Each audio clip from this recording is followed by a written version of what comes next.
Debate വിത്ത് സ്മൃതി പരുത്തിക്കാട്. ഇന്ന് കേന്ദ്ര സർക്കാരിനെതിരായ LDFന്റെ സമരമായിരുന്നു. കേന്ദ്ര അവഗണനയ്ക്കെതിരെ ഡൽഹിയിൽ നടത്തിയ സമരത്തിനു ശേഷം നടക്കുന്ന വലിയ സത്യഗ്രഹ സമരം. കേന്ദ്രത്തിനും BJPക്കുമെതിരെ ഒന്നിച്ചു പറയാൻ പ്രതിപക്ഷം വരാത്തതിനെക്കുറിച്ചായിരുന്നു സമരത്തിൽ മുഖ്യമന്ത്രി വാചാലനായത്. പക്ഷേ സത്യഗ്രഹത്തിൽ മുന്നണിയിലെ ചില പ്രധാന മുഖങ്ങളെ കാണാനില്ലായിരുന്നു. കേരള കോൺഗ്രസ് മാണി വിഭാഗത്തിന്റെ പ്രധാന നേതാവ് ജോസ് കെ മാണി എവിടെ? ഒരു മാസം മുൻപ് നിശ്ചയിച്ച പരിപാടിയിൽ അദ്ദേഹം വരാഞ്ഞതെന്താണ്? ജോസ് കെ മാണി ഡൽഹിയിലാണെന്നും അതല്ല ദുബായിലെന്നും നേതാക്കൾ പറയുന്നു. വാർത്ത വന്നതോടെ കേരളത്തിന് പുറത്ത് യാത്രയിലെന്ന വിശദീകരണം വന്നിട്ടുണ്ട് ജോസ് കെ മാണിയുടെ ഓഫീസിൽ നിന്ന്. പിന്നെ വരാഞ്ഞത് MP ശ്രേയാംസ് കുമാറാണ്. താൻ കോഴിക്കോട്ടാണെന്നും വരുന്നില്ല എന്നും അദ്ദേഹം തുറന്നു പറഞ്ഞു.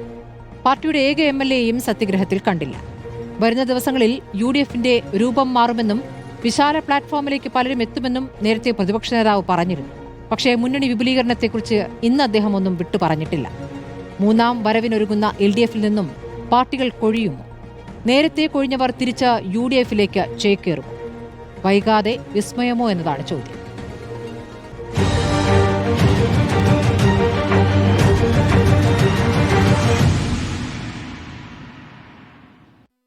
ചർച്ചയിൽ RJD secretary general doctor Varghese George ഉണ്ട്. രാജു പി നായർ കോൺഗ്രസിൽ നിന്നും, NP ചക്കുട്ടി രാഷ്ട്രീയ നിരീക്ഷകൻ, ശ്രീ ജേക്കബ് ജോർജും രാഷ്ട്രീയ നിരീക്ഷകനായ ചർച്ചയിൽ. ആദ്യം ഞാൻ ഡോക്ടർ വർഗീസ് ജോർജിലേക്ക് പോവുകയാണ്. ശ്രീ വർഗീസ് ജോർജ്, അങ്ങിപ്പോൾ ഇന്നത്തെ LDFന്റെ പ്രതിഷേധ പരിപാടിയിൽ പങ്കെടുത്തിട്ടുണ്ട്, കേന്ദ്ര സർക്കാരിനെതിരായ സത്യഗ്രഹ സമരത്തിൽ.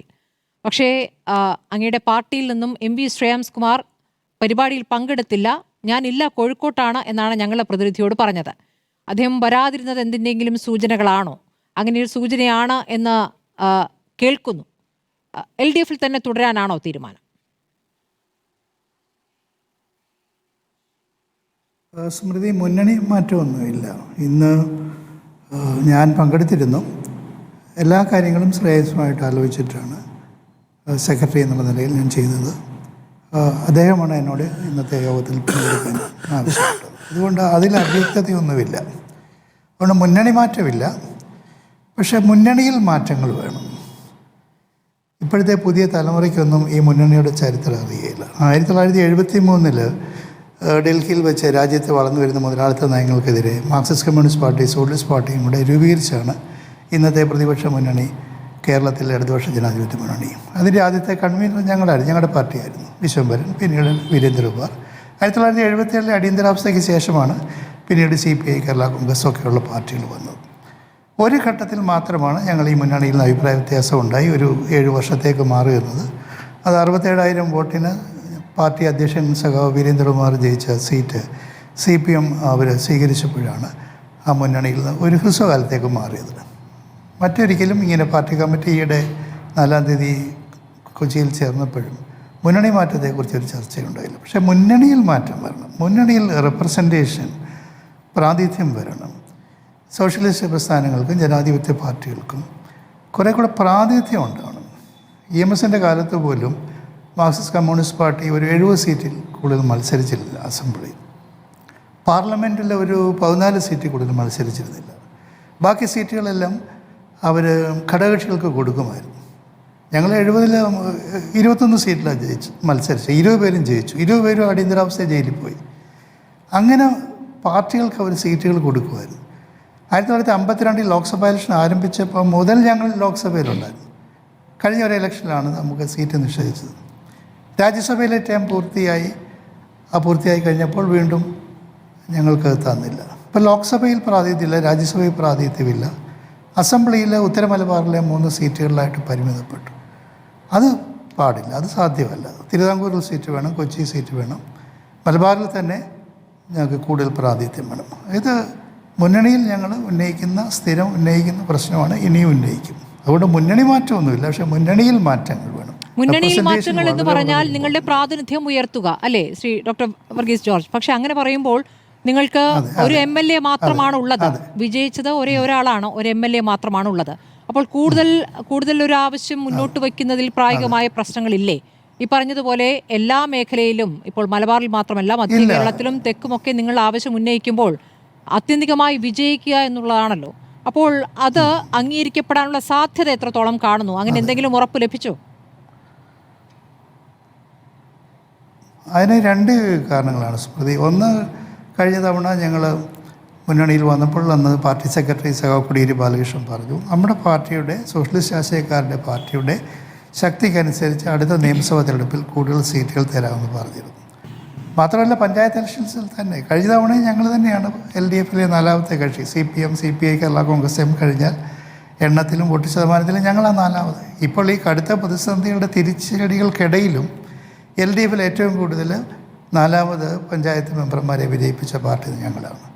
അതുകൊണ്ട് നേരത്തെ തിരുവിതാംകൂറിൽ ഞങ്ങൾ ജയിച്ച സീറ്റുകളുണ്ട്, കൊച്ചി, തൃശ്ശൂർ ഭാഗത്ത് ജയിച്ച സീറ്റുകളുണ്ട്. കോഴിക്കോട് ജില്ലയിൽ എന്തായാലും അധികം പുതിയ സീറ്റ് കിട്ടിയാലേ പറ്റൂ. ഞങ്ങൾ പേരാമ്പ്ര വിജയിച്ചിട്ടുണ്ട്, കുന്നമംഗലം വിജയിച്ചിട്ടുണ്ട്, വടകര വിജയിച്ചിട്ടുണ്ട്, കൊയിലാണ്ടി വിജയിച്ചിട്ടുണ്ട്, തിരുവമ്പാടി വിജയിച്ചിട്ടുണ്ട്, പഴയ ബാലുശ്ശേരിയുടെ ഭാഗമായി എലത്തൂർ വിജയിച്ചിട്ടുണ്ട്. ഇവിടെയൊക്കെ ഞങ്ങൾ വിജയിച്ചതാണ്.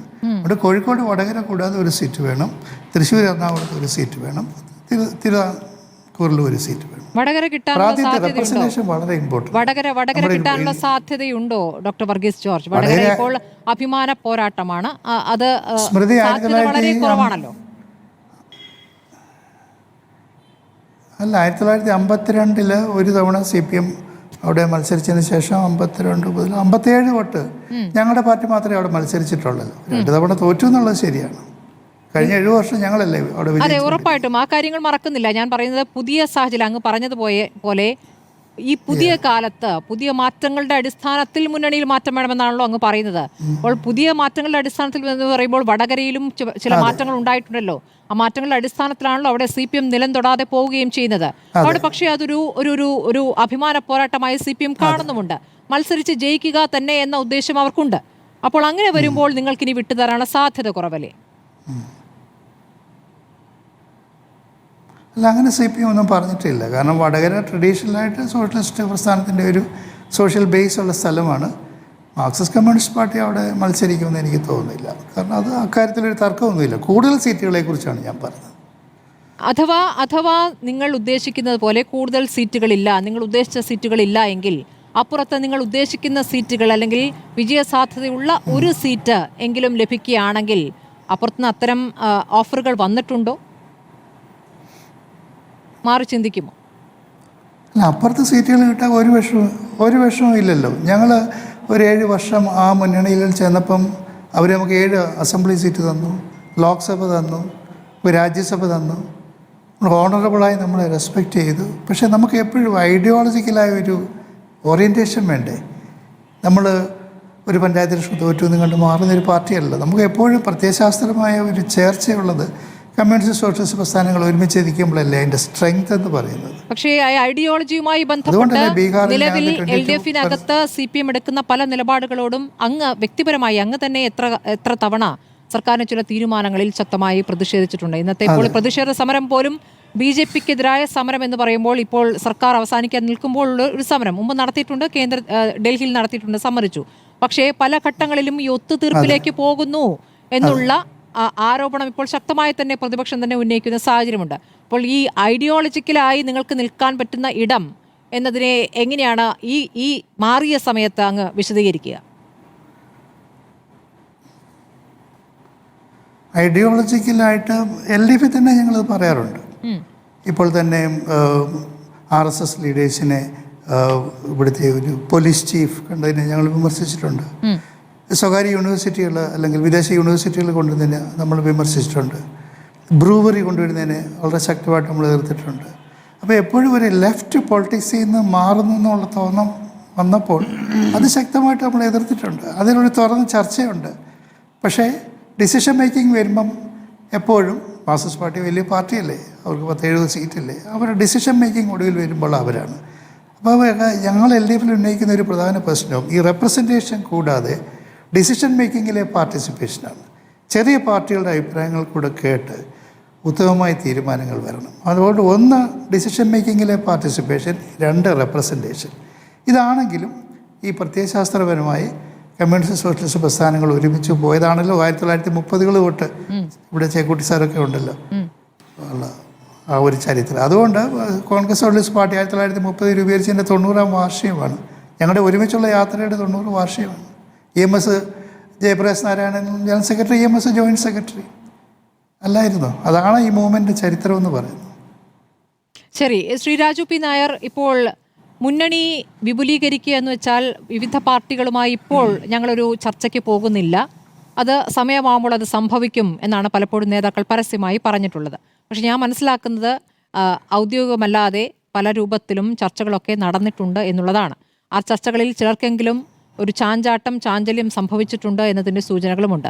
ഒരു വിശാല പ്ലാറ്റ്ഫോമിലേക്ക് പലരും വന്നു ചേരും എന്നാണല്ലോ നേരത്തെ പ്രതിപക്ഷ നേതാവ് പറഞ്ഞിട്ടുള്ളത്. ഇന്നിപ്പോൾ ഈ പറഞ്ഞ കേന്ദ്രത്തിനെതിരായ സമരം യഥാർത്ഥത്തിൽ തെരഞ്ഞെടുപ്പ് പ്രചാരണത്തിൻ്റെ ഒരു ആദ്യ പടിയായിട്ട് കൂടി കാണേണ്ട LDFന്റെ സമരമാണ് ഇന്ന് തലസ്ഥാനത്തുണ്ടായത്. ആ സമരത്തിൽ നിന്നും രണ്ട് പ്രധാനപ്പെട്ട നേതാക്കളെ കാണാനില്ലായിരുന്നു. അവരുടെ അഭാവം അവിടെ ശ്രദ്ധിക്കപ്പെട്ടു എന്നുള്ളതാണ്. ഒന്ന് ജോസ് കെ മാണിയുടേതും ഒന്ന് ശ്രീ ശ്രേയാംസ് കുമാറിൻ്റേതും. ശ്രീ രാജു പി നായർ, മുന്നണി വിപുലീകരണത്തിൽ ഈ രണ്ട് പാർട്ടികൾ ആദ്യം നിങ്ങളുടെ പരിഗണനയിലുള്ള പാർട്ടികളാണോ? അല്ല, UDFനോട് സഹകരിക്കാൻ തീരുമാനമെടുക്കുന്ന എല്ലാവരും ഞങ്ങളുടെ പരിഗണനയിലുള്ള പാർട്ടികളാണ്.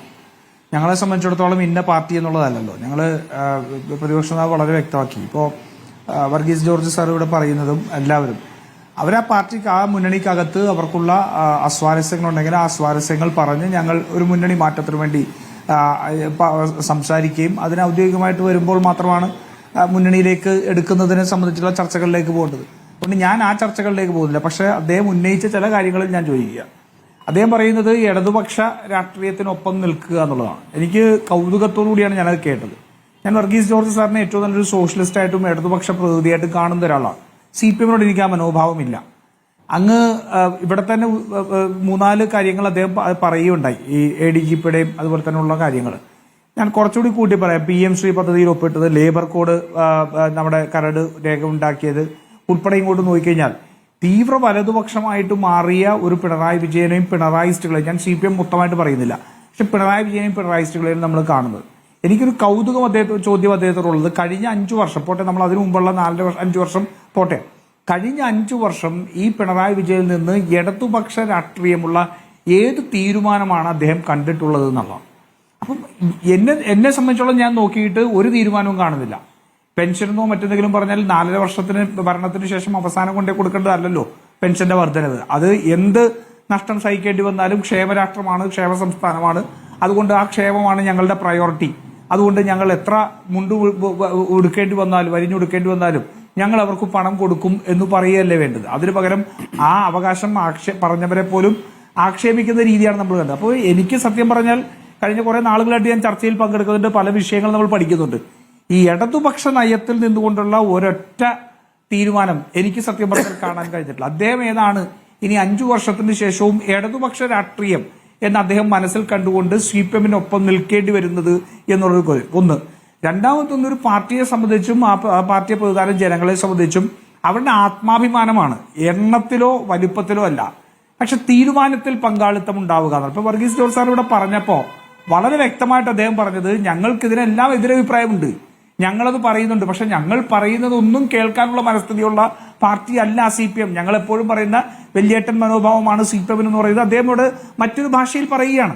അപ്പൊ നമ്മൾ വർഗീസ് ജോർജ് സാറിന്റെ ഉൾപ്പെടെ ഒരു ഇടതുപക്ഷ മനസ്സുള്ളവരുടെ രാഷ്ട്രീയം എന്ന് പറയുന്നത്, ഞങ്ങൾക്ക് സീറ്റ് കിട്ടിയില്ലെങ്കിലും ഞങ്ങൾക്ക് യാതൊരു ബെനിഫിറ്റും കിട്ടിയില്ലെങ്കിലും ഇടതുപക്ഷ രാഷ്ട്രീയം, ഞങ്ങൾ പറയുന്ന ഇടതുപക്ഷ രാഷ്ട്രീയത്തെ മുഖവിലേക്ക് എടുക്കുക എന്നുള്ളതല്ലേ ഒരു പാർട്ടിയെ സംബന്ധിച്ചുള്ള ആത്മാഭിമാനത്തിന്റെ ഏറ്റവും. പക്ഷേ ഇദ്ദേഹം തന്നെ പറയുകയാണ്, ഞങ്ങൾ പറയുന്ന ഈ വിഷയങ്ങളിൽ പറഞ്ഞ എതിരഭിപ്രായം ഒന്നും പരിഗണിക്കപ്പെടുന്നില്ല.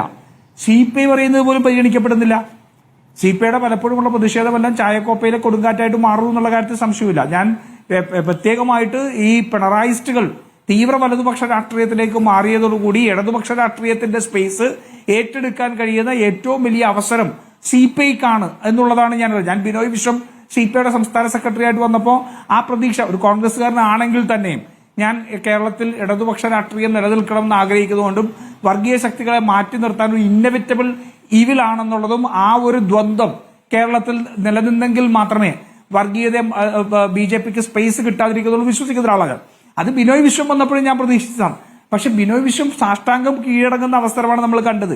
ഇടയ്ക്കൊക്കെ ഒന്ന് മുറുമുറുത്തതിന്റെ അപ്പുറം ഏറ്റവും കാതലായ വിഷയങ്ങളിൽ പോലും CPM-നെ പ്രതിരോധത്തിലാക്കാനോ അല്ലെങ്കിൽ തീരുമാനം പിൻവലിപ്പിക്കാനോ കഴിയുന്ന ശക്തിയല്ല എന്നുള്ളതാണ്. ഞാൻ ചോദിക്കുന്നത്, വർഗീസ് ജോർജ് സാറൊക്കെ അല്ല, ദേശീയ PM ശ്രീയിലോ? വിദ്യാഭ്യാസ നയത്തിന് എന്താണ് കുഴപ്പം? PM ശ്രീയിലോ ശ്രീ രാജു പി നായർ? അല്ല അതാ പറഞ്ഞത് അല്ല അതെ. PM ശ്രീയിൽ എന്ത് പറ്റി? PM ശ്രീയോട് എന്ത് സംഭവിച്ചു? ഒരു കത്ത് ഇവര് രാഷ്ട്രീയ ഒത്തുതീർപ്പുണ്ടാക്കി എന്ന് പറഞ്ഞു. ഇവര് കത്തയക്കുന്നു. കത്തയച്ചത് തന്നെ എപ്പോഴാ? അവസാനം മാധ്യമങ്ങൾ തന്നെ CPI ദാ വഞ്ചിച്ചിരിക്കുന്നു, കത്തുപോലും അയക്കുന്നില്ല എന്ന് പറയുമ്പോൾ ആ മനോഭാവം വളരെ വ്യക്തമല്ലേ? ഞാനതാ പറഞ്ഞു. അതിന്റെ ആ ഒരു പ്രോസസ്സിനപ്പുറം മറ്റൊരു ചോദ്യം ഇന്നും നമ്മളുടെ എല്ലാം കാതിൽ മുഴങ്ങിക്കേൾക്കുന്നുണ്ട്. കേരളത്തിന്റെ വിദ്യാഭ്യാസ മന്ത്രി ചോദിക്കുകയാണ്, ദേശീയ വിദ്യാഭ്യാസ നയത്തിന് എന്താണ് കുഴപ്പം? ദേശീയ വിദ്യാഭ്യാസ നയത്തിന് എന്താണ് കുഴപ്പം എന്ന് ചോദിക്കുന്ന ഒരു CPM-നോട് വർഗീസ് ജോർജ് സാറിന് എത്രമാത്രം സമരസപ്പെടാൻ കഴിയും? ഏറ്റവും പ്രധാനപ്പെട്ട ചോദ്യമാണ്. അദ്ദേഹം മലബാർ ഉൾപ്പെടെ പ്രതിനിധീകരിക്കുന്ന ഒരു പാർട്ടിയാണ്. മലബാർ ഉൾപ്പെടെയുള്ള മേഖലയിൽ ഈ പറയുന്ന വസ്തുതകൾക്ക് വിരുദ്ധമായി ജമാഅത്തെ ഇസ്ലാമി വന്നാൽ കേരളത്തിലെ UDF-ന്റെ ആഭ്യന്തര വകുപ്പ് അവർ കൈകാര്യം ചെയ്യുമെന്നും അത് വന്നാൽ മാറാട് കലാപം ഉണ്ടാകുമെന്നും പറയുന്ന രാഷ്ട്രീയത്തെ ഒരക്ഷരം കൊണ്ട് എതിർക്കാതെ ഇവർക്ക് എങ്ങനെ ഇടതുപക്ഷ രാഷ്ട്രീയം എന്ന് പറയാൻ സാധിക്കും? അതൊരു പ്രശ്നമല്ലേ? കാരണം നോക്കൂ, ഇപ്പൊ AK ബാലൻ പറഞ്ഞ പ്രസ്താവനയ്ക്ക് മുഖ്യമന്ത്രി തന്നെ പിന്തുണ കൊടുത്തിരിക്കുക. MV ഗോവിന്ദൻ മറ്റെന്തോ പറഞ്ഞു എന്ന് പറയുന്നു, പക്ഷെ തള്ളിക്കളയാൻ തയ്യാറല്ല. അപ്പം വസ്തുതകൾ നോക്കിയാൽ പോലും മാറാട് കലാപത്തിൽ പ്രതിപ്പട്ടിക അല്ലെങ്കിൽ അതിനകത്ത് ഇൻക്വയറി കമ്മീഷനകത്ത് റെഫർ ചെയ്യപ്പെട്ടിരുന്ന ഒരു പാർട്ടി എന്ന് പറയുന്നത് PDP ആണ്. CPM ഉണ്ടായിരുന്നു, മുസ്ലിം ലീഗ് ഉണ്ടായിരുന്നു, RSS ഉണ്ടായിരുന്നു, ഇതെല്ലാം ഉണ്ടായിരുന്നു. അതിൽ PDP ഉണ്ടായിരുന്നു. ആ PDP-യെ മടിയിലിരുത്തിക്കൊണ്ട് ജമാഅത്തെ ഇസ്ലാമി എന്ന് പറയുന്ന ഒരു പാർട്ടിയാണ് അതിന്റെ ഭാഗമെന്ന് പറയുന്ന രാഷ്ട്രീയത്തെ നിങ്ങൾക്ക് എങ്ങനെ ഉൾക്കൊള്ളാൻ കഴിയും? എന്ന് വെച്ചാൽ ആ രാഷ്ട്രീയത്തിന് മറ്റൊരു പ്രത്യേകത കൂടിയുണ്ട്. ഈ രാജ്യത്ത് ഹിന്ദുത്വ വർഗീയതയുടെ പിടിയിലേക്ക് ഈ രാജ്യത്തെ കീഴ്പ്പെടുത്തുന്നതിന് വേണ്ടി നരേന്ദ്രമോദിയും സംഘവും ആദ്യമായിട്ട് ചെയ്തത് കേരളത്തിലെ 85ഓളം വരുന്ന ഭൂരിപക്ഷ സമുദായത്തിനോട് നിങ്ങൾക്കിതാ ഒരു ശത്രുവുണ്ട്, ആ ശത്രു ഈ രാജ്യത്തെ മുസ്ലിങ്ങളാണ് എന്ന് പറയുന്ന രീതിയിൽ അവരെ അന്യവൽക്കരിച്ച് അവരെ ഭീകരവൽക്കരിച്ച് നടത്തുന്ന ഹെയ്റ്റ് ക്യാമ്പയിനിലൂടെയാണ്. ആ ഹെയ്റ്റ് ക്യാമ്പയിനാണ് കേരളത്തിൽ നടത്തിയത് AK ബാലൻ.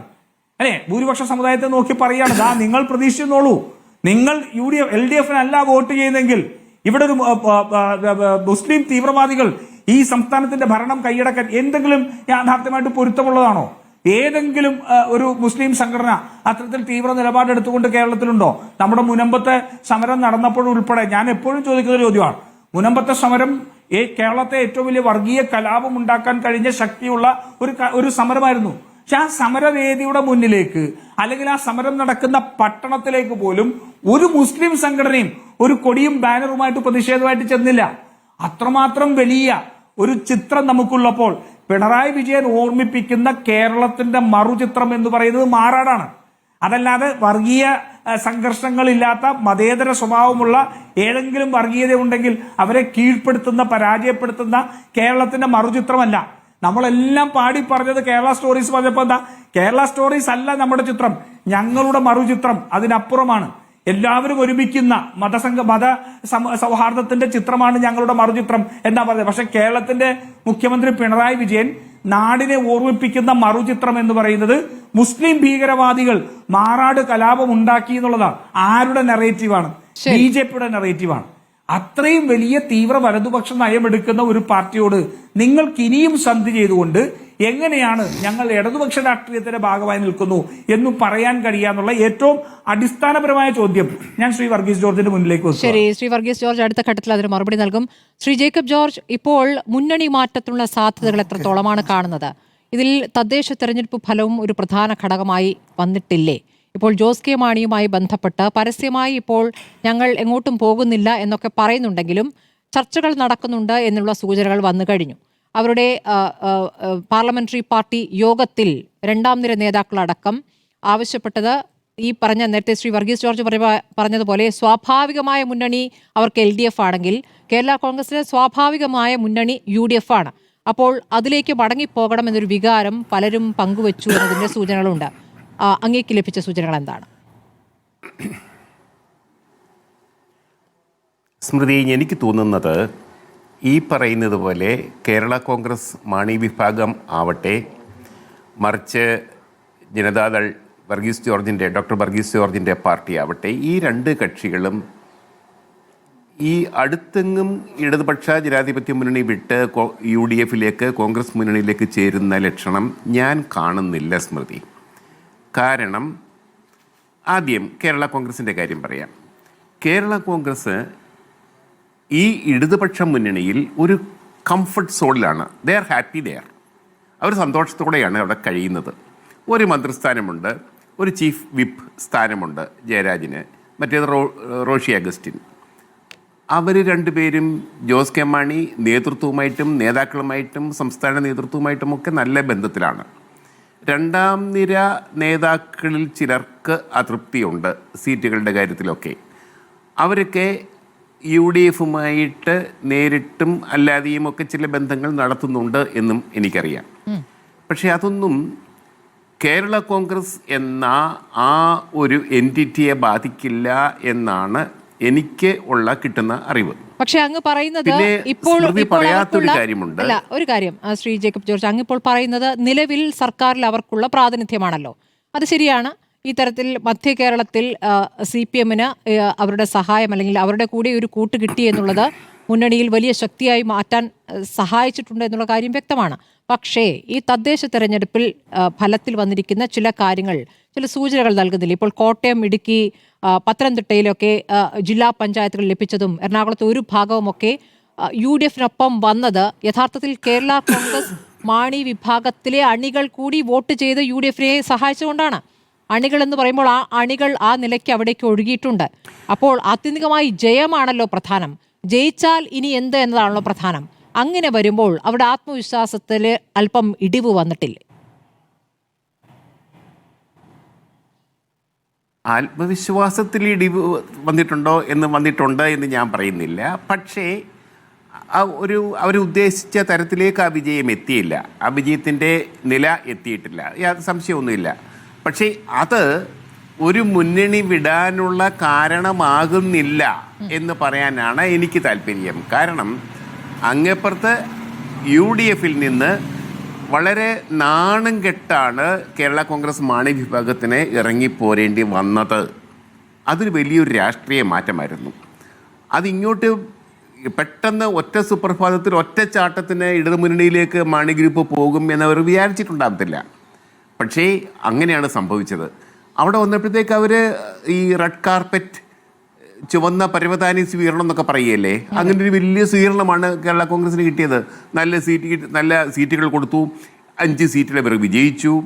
ഒരു മന്ത്രിസ്ഥാനം, ഇങ്ങനെ സ്ഥാനങ്ങൾ കൊടുത്തു. ചെയർമാൻ സ്ഥാനം ഏതാണ്ടൊക്കെ കുറേ സ്ഥാനങ്ങളൊക്കെ കൊടുത്തു. എങ്കിലും അതൊക്കെ പോരായെന്ന് അവർ അഭിപ്രായപ്പെടുന്നുണ്ട്. കുറച്ചും കൂടെ ഒക്കെ കൊടുക്കേണ്ടതാണെന്ന് എനിക്കും തോന്നുന്നുണ്ട്. പക്ഷേ അത് ഈ ഒരു കാര്യം കൊണ്ട് അവരെ ഒരിക്കൽ ചവിട്ടി പുറത്താക്കിയ ഒരു ഗവൺമെൻറ് ഒരു മുന്നണിയിലേക്ക് പോകണമോ എന്നതാണ് അവരിലെ ആദ്യത്തെ ചോദ്യം. ജോസ് കെ മാണിയുടെ മനസ്സിൽ, അല്ലെങ്കിൽ അദ്ദേഹത്തിൻ്റെ കൂടെയുള്ള സഹപ്രവർത്തകരുടെ മനസ്സിലെ ആദ്യത്തെ ചോദ്യം, ഞങ്ങളെ ചവിട്ടി പുറത്താക്കിയ കോൺഗ്രസ് മുന്നണിയിലേക്ക് പോകണമോ? രണ്ടാമതൊരു കാര്യം കൂടിയുണ്ട് സ്മൃതി. ഈ അവിടെ ചെന്നാലും ഉണ്ടല്ലോ, കോട്ടയം ജില്ലയൊക്കെ കോൺഗ്രസ്സുകാരുടെ ഒരു വലിയ തട്ടകമാണ്. KC ജോസഫിനെ പോലെ അങ്ങനെ എത്രയോ പേര്, തിരുവഞ്ചൂർ രാധാകൃഷ്ണൻ, ഉമ്മൻചാണ്ടിയുടെ എത്രയോ കാലത്തെ തട്ടകമായിരുന്നു. അവിടെയൊക്കെ കേരള കോൺഗ്രസ്സുകാർക്കൊക്കെ സീറ്റ് കൊടുക്കുക എന്ന് പറഞ്ഞാൽ ചങ്ങനാശ്ശേരി, പാല തുടങ്ങിയ അവിടെയൊക്കെ കോൺഗ്രസ്സുകാർക്ക് വലിയ താല്പര്യമുള്ള സീറ്റുകളാണ് അതെല്ലാം. അങ്ങനെയുള്ള ആ കോട്ടയം ജില്ലയിൽ കേരള കോൺഗ്രസിനെ അവർക്ക് മനസ്സുകൊണ്ട് ഇഷ്ടമല്ല. പിന്നെ മുന്നണി ബന്ധം ജയിക്കണം, അതുകൊണ്ടൊക്കെ കൂട്ടുന്നു. പക്ഷെ വേറെ ഒരു കാര്യം കൂടി, സ്മൃതി പറയാത്ത ഒരു കാര്യം കൂടിയുണ്ട്. കത്തോലിക്ക സഭയിലെ ചില മെത്രാന്മാരും ഈ വഴിക്ക് ശ്രമം നടത്തുന്നുണ്ട്. അതാണ് വേറെ രസം കേട്ടോ. അത് ഓർത്തിരിക്കേണ്ട കാര്യം, നമ്മൾ മനസ്സിൽ വെച്ചിരുന്നാൽ മതി. കത്തോലിക്ക സഭയിലെ ചില മെത്രാന്മാർ ആഞ്ഞു പിടിക്കുന്നുണ്ട് കേരള കോൺഗ്രസിനെ തിരിച്ച് UDF-ലേക്ക് കൊണ്ടുചെല്ലാൻ. അവരതിനും വഴങ്ങുന്നില്ല. ജോസ് കെ മാണി അതിനൊന്നും കിട്ടത്തില്ലെന്നാണ് ഞാൻ മനസ്സിലാക്കിയിടത്തോളം അദ്ദേഹത്തിൻ്റെ നിലപാട്. പിന്നീട് അദ്ദേഹം ഇപ്പോൾ കുടുംബത്തെ കൊണ്ട് ദുബായിൽ ഒരു ചെറിയ അവധിക്കാല സന്ദർശനത്തിന് വേണ്ടി പോയിരിക്കുകയാണ്. കുറച്ച് ദിവസത്തിനകം വരുമായിരിക്കും. അതാണ് ഇന്ന് വരാഞ്ഞത്. പക്ഷേ അത് നേരത്തെ അറിയത്തില്ലായിരുന്നു എന്നൊക്കെ അതൊക്കെ ഉണ്ട്, ചോദ്യങ്ങളൊക്കെ ഉണ്ട്, രാഷ്ട്രീയമായിട്ട് ചോദ്യങ്ങളൊക്കെ ഉണ്ട്. പക്ഷേ നേരത്തെ ഒരു പക്ഷേ അതിന് മുമ്പ് ടിക്കറ്റ് എടുത്ത് വെച്ചായിരിക്കും, എന്തും ആവട്ടെ, അതൊന്നും ഒരു പ്രശ്നമല്ല. പക്ഷേ ഒരു യോഗത്തിന്, പ്രധാനപ്പെട്ട ഒരു യോഗത്തിന് പങ്കെടുക്കാത്തത് കൊണ്ട്, നേതാവ് പങ്കെടുക്കാത്തത് കൊണ്ട് അതിനർത്ഥം അവർ മുന്നണി വിടുകയാണ് എന്നല്ല സ്മൃതി. അതാണ് ഓർക്കേണ്ടത്. അല്ല, ചർച്ചകൾ നടക്കുന്നതിന് സൂചനകൾ കൂടി അടിസ്ഥാനത്തിലാണ് അതുകൂടി ചേർത്ത് വെച്ചിട്ടാണ് അങ്ങ് പറഞ്ഞതുപോലെ. അല്ല, കേരള കോൺഗ്രസ് മാണി വിഭാഗത്തിൽ തന്നെ നിൽക്കുകയാണെങ്കിൽ ഇപ്പോൾ ഈ പറയുന്ന ജാഥ നടക്കാൻ പോവുകയാണല്ലോ. മധ്യ കേരളത്തിനെ നയിക്കേണ്ടത് ജോസ് കെ മാണിയാണ്. അദ്ദേഹം ഉണ്ടാകുമല്ലേ? തീർച്ചയായിട്ടും ഉണ്ടാവും. ഉണ്ടാകത്തില്ല എന്നുള്ളത് എനിക്കറിയത്തില്ല. എന്നോട് എന്നോട് അങ്ങനെയൊന്നും പറയാറില്ല. ഞാനും അദ്ദേഹമായിട്ട് നേരിട്ട് കമ്മ്യൂണിക്കേഷനൊന്നുമില്ല. പക്ഷേ എനിക്ക് വിവരങ്ങൾ അറിയാം. ജോസ് കെ മാണിയുടെ ക്യാമ്പിൽ നടക്കുന്ന എല്ലാ കാര്യങ്ങളും ഞാൻ അറിയാറുണ്ട്. നമ്മുടെ രാഷ്ട്രീയക്കാരൻ എന്ന നിലയ്ക്ക് വളരെ സെൻസിറ്റീവ് അല്ലേ. ഇപ്പം നമ്മുടെ വർഗീസ് ജോർജ് ഞങ്ങളുടെ നാട്ടുകാരനാണ്. വർഗീസ് ജോർജ് ഇടതുപക്ഷ രാഷ്ട്രീയത്തിലെ എന്നല്ല, കേരള രാഷ്ട്രീയത്തിൽ തന്നെ ബൗദ്ധികമായി സോഷ്യലിസ്റ്റ് ചിന്താഗതിയുടെ കാര്യത്തിലൊക്കെ വളരെ ഔന്നത്യമുള്ള ജെന്യുവീനായിട്ടുള്ള ഒരാളാണ്. അദ്ദേഹത്തിൻ്റെ പാർട്ടിക്ക് ഒരു സീറ്റ് കൊടുത്താൽ നമ്മളെ ഇങ്ങനെ അദ്ദേഹം അടുത്ത് വന്നതുകൊണ്ട് നമ്മുടെ കൂടെ ഇരിക്കുന്നത് കൊണ്ട് ഞാനങ്ങ് ചോദിച്ചതേ ഉള്ളൂ കേട്ടോ. തിരുവല്ല പോലെയുള്ള ഒത്തിരി സ്ഥലമുണ്ട് അദ്ദേഹത്തിന് കിട്ടാവുന്ന മത്സരിക്കാൻ പറ്റിയ സീറ്റുകൾ. അതൊക്കെയാണ് ഈ ചെറിയ പാർട്ടി ആകുന്നതുകൊണ്ട്. അതുകൊണ്ട് വർഗീസ് ജോർജ് ഉൾപ്പെടെയുള്ള പ്രധാനപ്പെട്ട ചില ആൾക്കാരെ മുൻനിർത്തിക്കൊണ്ട് വേണം അവരിനെയും മത്സരിക്കാൻ എന്നാണ് എൻ്റെ ഒരഭിപ്രായം. ഇത് എന്ന് കണ്ട് ഈ വർഗീസ് ജോർജിന്റെ പാർട്ടിക്ക് ഇടതുപക്ഷ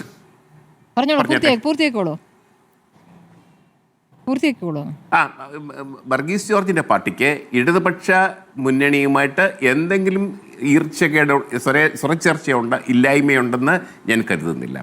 ഉണ്ടായിട്ടുള്ള ചേർച്ചക്കുറവുകൾ അദ്ദേഹം പരസ്യമായി തന്നെ പ്രതികരിച്ചിട്ടുണ്ട്. അത് പാർട്ടിയുടെ നിലപാടായി പല ഘട്ടങ്ങളിൽ പറഞ്ഞിട്ടുണ്ട്. അത് ശ്രീ രാജു പി നായർ പറഞ്ഞ പോലുള്ള വിഷയങ്ങളിലാണ്.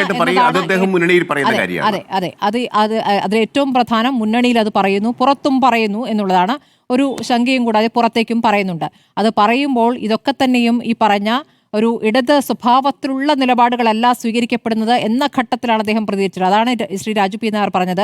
അത്തരം ഒരു സാഹചര്യത്തിൽ പ്രത്യേകിച്ച് ഇപ്പോൾ എടുത്തുകൊണ്ടിരിക്കുന്ന നിലപാട് അതിൽ പ്രധാനമാണല്ലോ. അതിനുള്ള അദ്ദേഹത്തിന്റെ മറുപടിയും എനിക്ക് കേൾക്കേണ്ടതുണ്ട്. ശ്രീ എൻ പി ചക്കുട്ടി, ഇനി വരുന്ന നിയമസഭാ തെരഞ്ഞെടുപ്പിന് മുൻപ് മുന്നണി സമവാക്യങ്ങൾ മാറാനുള്ള സാധ്യത എത്രത്തോളം എന്നാണ് അങ്ങ് കാണുന്നത്? ഇന്നത്തെ LDFന്റെ കേന്ദ്രത്തിനെതിരായ സമരത്തിൽ ജോസ് കെ മാണിയെയും ശ്രേയാംസ് കുമാറിനെയും കണ്ടില്ല. പക്ഷേ ശ്രേയാംസ് കുമാർ പങ്കെടുക്കുന്നില്ല എന്ന് പറഞ്ഞു. അതോടൊപ്പം തന്നെ ജോസ് കെ മാണി പങ്കെടുക്കാത്തത് മുന്നണിയിൽ നിന്ന് മറന്നുകൊണ്ടല്ല എന്നുള്ളൊരു വിശദീകരണം നൽകിയിട്ടുണ്ട്. പക്ഷേ പല ഘട്ടങ്ങളിലും ചർച്ചകൾ നടക്കുന്നുണ്ട് എന്നുള്ള സൂചനകൾ പുറത്തേക്ക് വരുന്നുണ്ട്. എന്താണ് അങ്ങ് കാണുന്നത്? 2026 UDF മുന്നണി വിപുലീകരിക്കപ്പെടുമോ? UDFനെ സംബന്ധിച്ചിടത്തോളം UDF തങ്ങൾ വിപുലീകരണത്തിന് വേണ്ടിയുള്ള ശ്രമിക്കുന്നതായിട്ട് UDF പരസ്യമായിട്ട് പറഞ്ഞിട്ടുണ്ട്. തങ്ങളുടെ മുന്നണിയിലേക്ക് വരാൻ താല്പര്യമുള്ള ആളുകൾക്ക് ന്യായമായ സൗകര്യങ്ങൾ കൊടുക്കും എന്നും പ്രതിപക്ഷ നേതാവ് തന്നെ നേരത്തെ പറഞ്ഞിട്ടുണ്ട്. അപ്പം അതുകൊണ്ട് രാഷ്ട്രീയമായിട്ടുള്ള മാറ്റങ്ങൾക്ക് ഒരു വാതിൽ തുറന്നിട്ട് വെച്ചിട്ടാണ് ഇപ്പോൾ UDF നിൽക്കുന്നത്. പക്ഷേ സാങ്കേതികമായിട്ട് ഒരുപാട് പ്രശ്നങ്ങൾ അതിനകത്ത് ഉണ്ടാവും എന്നാണ് എനിക്ക് തോന്നുന്നത്. ഇപ്പോൾ ഉദാഹരണത്തിന് ഇപ്പോൾ മലബാർ പ്രദേശത്ത് അൻവറിനെ പോലൊരു പാർട്ടി, അൻവർ വളരെ പ്രധാനപ്പെട്ട ഒരു ശക്തിയാണ്. മലപ്പുറത്ത് മാത്രമല്ല മലയോര പ്രദേശങ്ങളിലൊക്കെ തന്നെ അദ്ദേഹത്തിന് ചെറുതല്ലാത്ത ഒരു സ്വാധീനമുള്ള ഒരാളാണ്. അദ്ദേഹം UDFൻ്റെ ഭാഗമായിട്ട് വന്നു കഴിഞ്ഞു. ഇപ്പം CK ജാനുവിനെ പോലുള്ള ആളുകൾ അവരും ഓൾറെഡി വന്നു കഴിഞ്ഞു. അപ്പോൾ സ്വാഭാവികമായിട്ടും പുതിയ പാർട്ടികൾ, ഇപ്പോൾ വർഗീസ് ജോർജിൻ്റെ പാർട്ടിയെ പോലുള്ള ആളുകൾ ഇടതുപക്ഷത്തേക്ക് വരികയാണെങ്കിൽ അവർക്ക് നേരത്തെ മത്സരിച്ചിരുന്ന സീറ്റുകളൊക്കെ കൊടുക്കാൻ അവർക്ക് കഴിയുമായിരിക്കും. പക്ഷേ വടകര പോലെ സീറ്റുകൾ അത് പ്രയാസം ഉണ്ടാവും. ഉദാഹരണത്തിന് ഞാൻ ഉദാഹരണം പറയുകയാണ്. വടകരയെ സംബന്ധിച്ചിടത്തോളം വടകരയാണ് അതെ അല്ല വടകരയെ സംബന്ധിച്ചിടത്തോളം വടകരയിൽ ഓൾറെഡി KK രമയെ പോലുള്ള ഒരാൾ അവിടെ മത്സരിച്ച് ജയിച്ച് നിൽക്കുന്നതാണ്. KK രമയും അവരുടെ പാർട്ടിയെയും അവർ മുന്നണിയിൽ ഇല്ലെങ്കിൽ പോലും UDFന് തള്ളിക്കളയാൻ കഴിയില്ല. കാരണം UDFുമായിട്ട് ബന്ധപ്പെട്ടുകൊണ്ടാണ് അവരവിടെ മത്സരിക്കുന്നത്, അവരവിടെ ജയിച്ചത്. വളരെ സ്വാഭാവികമായിട്ടും വളരെ പ്രധാനപ്പെട്ട ഒരു രാഷ്ട്രീയ കക്ഷി എന്നതിൽ അപ്പോൾ അത്തരത്തിലുള്ള ഒരുപാട് സാങ്കേതികമായ പ്രശ്നങ്ങൾ ഉണ്ടാവും എന്നുള്ള കാര്യത്തിൽ സംശയമൊന്നുമില്ല. കാരണം സീറ്റുകൾ വിഭജിച്ച് കൊടുക്കുമ്പോൾ സഖ്യകക്ഷികളായിട്ടുള്ള ആളുകളിൽ നിന്ന് കൂടി സമ്മതമില്ലാതെ അത് നടന്നു എന്ന് വരില്ല. അപ്പം അതാണ് ഒരു വിഷയം. രണ്ടാമത്തെ ഒരു പ്രശ്നം, അതിനേക്കാൾ പ്രധാനമായിട്ട് എനിക്ക് തോന്നുന്നത് സീറ്റുകളുടെ കാര്യത്തിലുള്ള ഈ അക്കമഡേഷൻ എല്ലാ കാലത്തും ഉണ്ടാകുന്നതാണ്. സ്വാഭാവികമായിട്ടും അതിനകത്ത് കോംപ്രമൈസ് വേണ്ടി വരും. പക്ഷെ അതിനേക്കാൾ വലിയൊരു പ്രശ്നം വന്നിരിക്കുന്നത് കേരളത്തിൽ ഇന്ന് നിലനിൽക്കുന്ന ഇടതുപക്ഷ ജനാധിപത്യ മുന്നണിയെ സംബന്ധിച്ചിടത്തോളം ഈ ഇടതുപക്ഷ ജനാധിപത്യ മുന്നണിയുടെ അടിസ്ഥാനപരമായ പ്രമാണങ്ങൾ, അതിൻ്റെ നിലപാടുകൾ പലതും അബാൻഡൺ ചെയ്യപ്പെടുന്നതായിട്ടാണ് ഇപ്പോൾ കാണുന്നത്. ഇതൊരു വലിയ പ്രശ്നമാണ്. ഇടതുപക്ഷ രാഷ്ട്രീയത്തിൻ്റെ ഭാഗമായിട്ട് നിൽക്കുന്നത് അത് CPI ആയാലും ശരി, RJD ആയാലും ശരി, അത്തരത്തിലുള്ള മറ്റ് കക്ഷികളായാലും ശരി, അവരെ കേരളത്തിനെ സംബന്ധിച്ചുള്ള ഇടതുപക്ഷ രാഷ്ട്രീയം എന്ത്, ഇടതുപക്ഷ രാഷ്ട്രീയത്തിൻ്റെ പ്രഖ്യാപിതമായിട്ടുള്ള രീതികൾ എന്ത്, ഈ ഒരു കാര്യത്തെക്കുറിച്ച് അവർ ജനങ്ങളോട്, അവരുടെ അണികളോട് എക്സ്പ്ലെയിൻ ചെയ്യാൻ അവർക്ക് ഉത്തരവാദിത്തമുണ്ട്. അങ്ങനെ വരുന്ന സമയത്ത് ഇപ്പോൾ കേരളത്തിൽ നടക്കുന്ന വികസനം എന്ന് പറയുന്നത് യഥാർത്ഥത്തിൽ ഒരു നിയോ ലിബറൽ വികസനം മാത്രമാണ്. സമ്പത്തുള്ള ആളുകളെ സംബന്ധിച്ചിടത്തോളം മാത്രമാണ് ഈ വികസനത്തിന് നേട്ടങ്ങൾ ഉണ്ടാകുന്നത്. നമ്മൾ ഈ സാമൂഹികമായിട്ടുള്ള ക്ഷേമങ്ങൾ ഉണ്ടാക്കി സാമൂഹികമായിട്ടുള്ള വലിയ നേട്ടങ്ങൾ താഴോട്ട് കൊടുത്തു എന്നൊക്കെ പറയുമ്പോഴും യഥാർത്ഥത്തിൽ കേരളത്തിൽ സംഭവിച്ചു കൊണ്ടിരിക്കുന്ന ഒരു നിയോ ലിബറൽ വികസന പാതയാണ് എന്ന കാര്യത്തിൽ യാതൊരു സംശയവുമില്ല. അത് സാധാരണ ജനങ്ങളെ സംബന്ധിച്ചിടത്തോളം അവരുടെ ജീവിതവുമായിട്ട് അതിന് വലിയ ബന്ധങ്ങളുമില്ല. രണ്ടാമത് ഇത് വിശദീകരിക്കുന്ന സമയത്ത് പ്രത്യേകിച്ച് ഇപ്പം പിന്നെ ഈ നമ്മുടെ ഈ കേരളയിൽ പോലുള്ള വിഷയങ്ങൾ അത് സർക്കാർ തന്നെ ഏതാണ്ട് ഉപേക്ഷിച്ചാണ്, എന്നാൽ ഉപേക്ഷിച്ചില്ല എന്ന് പറയുന്നത്. ഇത്തരം കാര്യങ്ങളിലൊക്കെ തന്നെ ജനങ്ങളോട് എക്സ്പ്ലെയിൻ ചെയ്യുക എന്നുള്ളൊരു ബുദ്ധിമുട്ട് സാധാരണ പാർട്ടികൾക്കുണ്ട്. CPM സംബന്ധിച്ചിടത്തോളം മറ്റു കൂടെ നിൽക്കുന്ന പാർട്ടികളെ ഇത്തരം കാര്യങ്ങളിൽ വിശ്വാസത്തിൽ എടുത്തുകൊണ്ടല്ല അവർ ഈ പ്രവർത്തനങ്ങൾ നടത്തുന്നത്. അതിൻ്റെ ഏറ്റവും വലിയ തെളിവ് PM ശ്രീയുമായിട്ട് ബന്ധപ്പെട്ട വിഷയത്തിലുണ്ടായ സംഗതിയാണ്. PM ശ്രീയുമായിട്ട് ബന്ധപ്പെട്ട് വളരെ പ്രഖ്യാപിതമായിട്ടുള്ളൊരു നിലപാട് CPM പോലും ഉണ്ടായിരുന്നു. കാരണം RSSൻ്റെ ഒരു വർഗീയമായിട്ടുള്ള സാമൂഹികമായിട്ടുള്ള കാഴ്ചപ്പാട് വിദ്യാഭ്യാസ രംഗത്ത് യുവതലമുറയുടെ ചിന്തയിൽ കൊണ്ടുവരാനുള്ള ശ്രമമാണ് PM ശ്രീ. അതൊരു യാതൊരു ഡിസ്പ്യൂട്ടില്ലാത്തൊരു വിഷയമാണ്. അതിനകത്ത് തങ്ങൾക്ക് കുറച്ച് പണം കിട്ടും എന്ന് പറഞ്ഞുകൊണ്ട് അതിനകത്ത് സത്യമായിട്ട് അത്രയും വലിയ പണമൊന്നും കിട്ടാനില്ല. കാരണം അതിൻ്റെ ഒരു വലിയ പങ്ക് പണം നേരത്തെ തന്നെ കൊടുക്കിട്ടതിൻ്റെ അത് കഴിഞ്ഞിട്ടുണ്ട്. അതിനുശേഷം അവസാന സമയത്ത് ഈ ഒപ്പിട്ടതിൻ്റെ പിന്നിലുള്ള രാഷ്ട്രീയ താല്പര്യങ്ങളെന്ത്, അത് ഇടതുപക്ഷ രാഷ്ട്രീയത്തിൻ്റെ നിലപാടാണോ തുടങ്ങിയ ഒരുപാട് പ്രശ്നങ്ങൾ യഥാർത്ഥത്തിൽ CPI പോലെ പാർട്ടികളെ ബാധിക്കുന്നുണ്ട്, ജനതാദളിനെ പോലെ പാർട്ടികളെ ബാധിക്കുന്നുണ്ട്, ഇടതുപക്ഷ സ്വഭാവമുള്ള വാദികളൊക്കെ ബാധിക്കുന്നുണ്ട്. നേരത്തെ പോയിരുന്ന അപ്പോൾ RSP ഫോർ എക്സാമ്പിൾ, RSP യഥാർത്ഥത്തിൽ കേരളത്തിലെ വളരെ ശക്തമായ ഇടതുപക്ഷ പാരമ്പര്യമുള്ള ഒരു പാർട്ടിയാണ്. RSP ഇന്നിപ്പോൾ UDFൻ്റെ ഭാഗത്താണ്. പക്ഷേ UDFൽ അവർ വളരെ കംഫർട്ടബിളായിട്ട് എനിക്ക് തോന്നിയിട്ടുള്ളത് രാഷ്ട്രീയമായിട്ട് നയങ്ങളിൽ സമൂഹവുമായിട്ടുള്ള ഇടപെടലിൽ ഇതൊക്കെ തന്നെ ഇടതുപക്ഷത്തേക്കാൾ കൂടുതൽ മെച്ചപ്പെട്ട ഒരു ജനകീയമായ സമീപനം, ഒരു ജനാഭിമുഖമായിട്ടുള്ള സമീപനം ഇന്ന് UDF എടുക്കുന്നുണ്ട്. അത് കേരളത്തിൽ മാത്രമല്ല ദേശീയ തലത്തിൽ തന്നെ ഈ ന്യായ് പദ്ധതി പോലെയുള്ള കോൺഗ്രസിൻ്റെ പദ്ധതികൾ യഥാർത്ഥത്തിൽ വളരെ വളരെ ജനകീയമായിട്ടുള്ള ഒരു പുതിയ അജണ്ട മുന്നോട്ട് വയ്ക്കുന്നുണ്ട്. കൂടുതൽ സോഷ്യലിസ്റ്റ് ആഭിമുഖ്യമുള്ളൊരു സമീപനം ഇന്ന് BJPയും സംഘപരിവാരും കൊണ്ടുവരുന്ന കോർപ്പറേറ്റ് അനുകൂലമായ നഗലിൽ നിന്ന് വ്യത്യസ്തമായിട്ടുള്ള ഒരു പുതിയ സമീപനം കൊണ്ടുവരാൻ ശ്രമം കോൺഗ്രസ് നടത്തുന്നുണ്ട്. ഇതൊക്കെ നോക്കിയാൽ ഇന്നല്ലെങ്കിൽ നാളെ ഈ രാഷ്ട്രീയ കക്ഷികൾക്കിടയിൽ ചില പുനരാലോചനകൾ വരും എന്നാണ് എനിക്ക് തോന്നുന്നത്. കേരള കോൺഗ്രസ് പോലുള്ള പാർട്ടികൾക്ക് ഇത്തരത്തിലുള്ള ചിന്തകളൊന്നും ഉണ്ടാവില്ല. പക്ഷേ ഈ ജനതാദൾ പോലുള്ള പാർട്ടികളെ സംബന്ധിച്ചിടത്തോളം CPI പോലുള്ള പാർട്ടികളെ സംബന്ധിച്ചിടത്തോളം അവരുടെ നിലപാടുകളെ സംബന്ധിച്ച് ഒരു പുനരാലോചന ഇന്നല്ലെങ്കിൽ നാളെ അവർക്ക് വേണ്ടി വരും എന്നുള്ള ഒരു ഫീലിംഗ് ആണ് ഇപ്പോൾ കേരളത്തിലുള്ള CPM നേതൃത്വത്തിൻ്റെ പ്രവർത്തനങ്ങൾ കണ്ടാൽ നമുക്ക് തോന്നുക. ശരി, ഡോക്ടർ വർഗീസ് ജോർജ് അങ്ങേക്ക് മറുപടി നൽകാം. ശ്രീ രാജു P. നായർ പറഞ്ഞ കാര്യമുണ്ട്, ശ്രീ NP ചെക്കുട്ടി പറഞ്ഞ കാര്യമുണ്ട്. അപ്പോൾ നിങ്ങൾക്ക് ഈ സ്വാഭാവികമായ സഖ്യകക്ഷി LDF ആണെന്ന് പറയുമ്പോൾ LDF അതിൻ്റെ ഇടത് നിലപാടുകളിൽ നിന്ന്, അല്ലെങ്കിൽ LDFലെ ഏറ്റവും പ്രധാനപ്പെട്ട കക്ഷി അതിൻ്റെ ഇടത് നിലപാടുകളിൽ നിന്നും പിന്നാക്കം പോകുന്ന ഓരോ ഘട്ടങ്ങളാണ് ഇവർ രണ്ടുപേരും സൂചിപ്പിച്ചത്. അപ്പോൾ നിങ്ങൾക്ക് ഒരു സ്വാഭാവിക കക്ഷി എന്ന നിലയ്ക്ക് അവിടെ നിൽക്കാൻ പറ്റുമോ? അങ്ങ് പറഞ്ഞതുപോലെ നിങ്ങളെ കേൾക്കുന്നില്ല, നിങ്ങളുടെ അഭിപ്രായം എടുക്കുന്നില്ല, നിങ്ങൾ ആവശ്യപ്പെട്ട സീറ്റുമില്ല, നിങ്ങൾ ആവശ്യപ്പെട്ട പ്രാതിനിധ്യവുമില്ല, പിന്നെ എന്തിനു നിൽക്കണമെന്ന ചോദ്യമുണ്ടല്ലോ. സ്മൃതി, രാജു ഉന്നയിച്ചത് വളരെ റെലവൻ്റായ ക്വസ്റ്റ്യൻസാണ്. പിന്നെ ചേക്കോട്ടി സാറും ജഗി ജോർജ് സാറും എപ്പോഴും ഞങ്ങളെ പ്രൊട്ടക്റ്റ് ചെയ്തുകൊണ്ടാണ് സംസാരിക്കുന്നത്. രാജു ചോദിച്ച ഒന്നാമത്തെ കാര്യം ജമാഅത്തെ ഇസ്ലാമിയോടുള്ള നിലപാടാണ്. ഇത് LDF യോഗത്തിൽ വിശദമായ ചർച്ച നടന്നു. അന്ന് പത്രപ്രതിനിധികൾ എന്നോട് ആവർത്തിച്ച് ചോദിച്ചിട്ടും LDFൻ്റെ ഒരു ഡിസിപ്ലിൻ വെച്ച് ഞാൻ ആ കാര്യമൊന്നും തുറന്ന് പറഞ്ഞില്ല. പക്ഷേ ഇപ്പോൾ രാജു ഇതൊരു ഉന്നയിച്ചത് ഞാനൊരു അക്കാഡമിക് ഡിസിഷൻ പോലെ പറയുകയാണ്. ഓരോ പാർട്ടി അവരുടെ നിലപാട് പറഞ്ഞു. CPM അവരുടെ നിലപാട് പറഞ്ഞു, INL അവരുടെ നിലപാട് പറഞ്ഞു. ഞാൻ പറഞ്ഞ നിലപാട് എന്താണെന്ന് ചോദിച്ചാൽ ഈ SDPIയും ജമാഅത്തെ ഇസ്ലാമി എന്ന് പറയുന്നത് 0.1%ഉം 0.2% മാത്രമേ അവർക്ക് വോട്ട് ശതമാനമേ ഉള്ളൂ. അവർ കേരള പൊളിറ്റിക്സിൽ ഒരു ഫാക്ടറേ അല്ല. അവരെ നിരന്തരം ആക്രമിക്കുന്നതുകൊണ്ട് സംഭവിക്കുന്നത് എന്താണെന്ന് ചോദിച്ചാൽ മുസ്ലിം കമ്മ്യൂണിറ്റിക്ക് മൊത്തത്തിൽ ഒരു എതിർപ്പ് വരികയാണ്.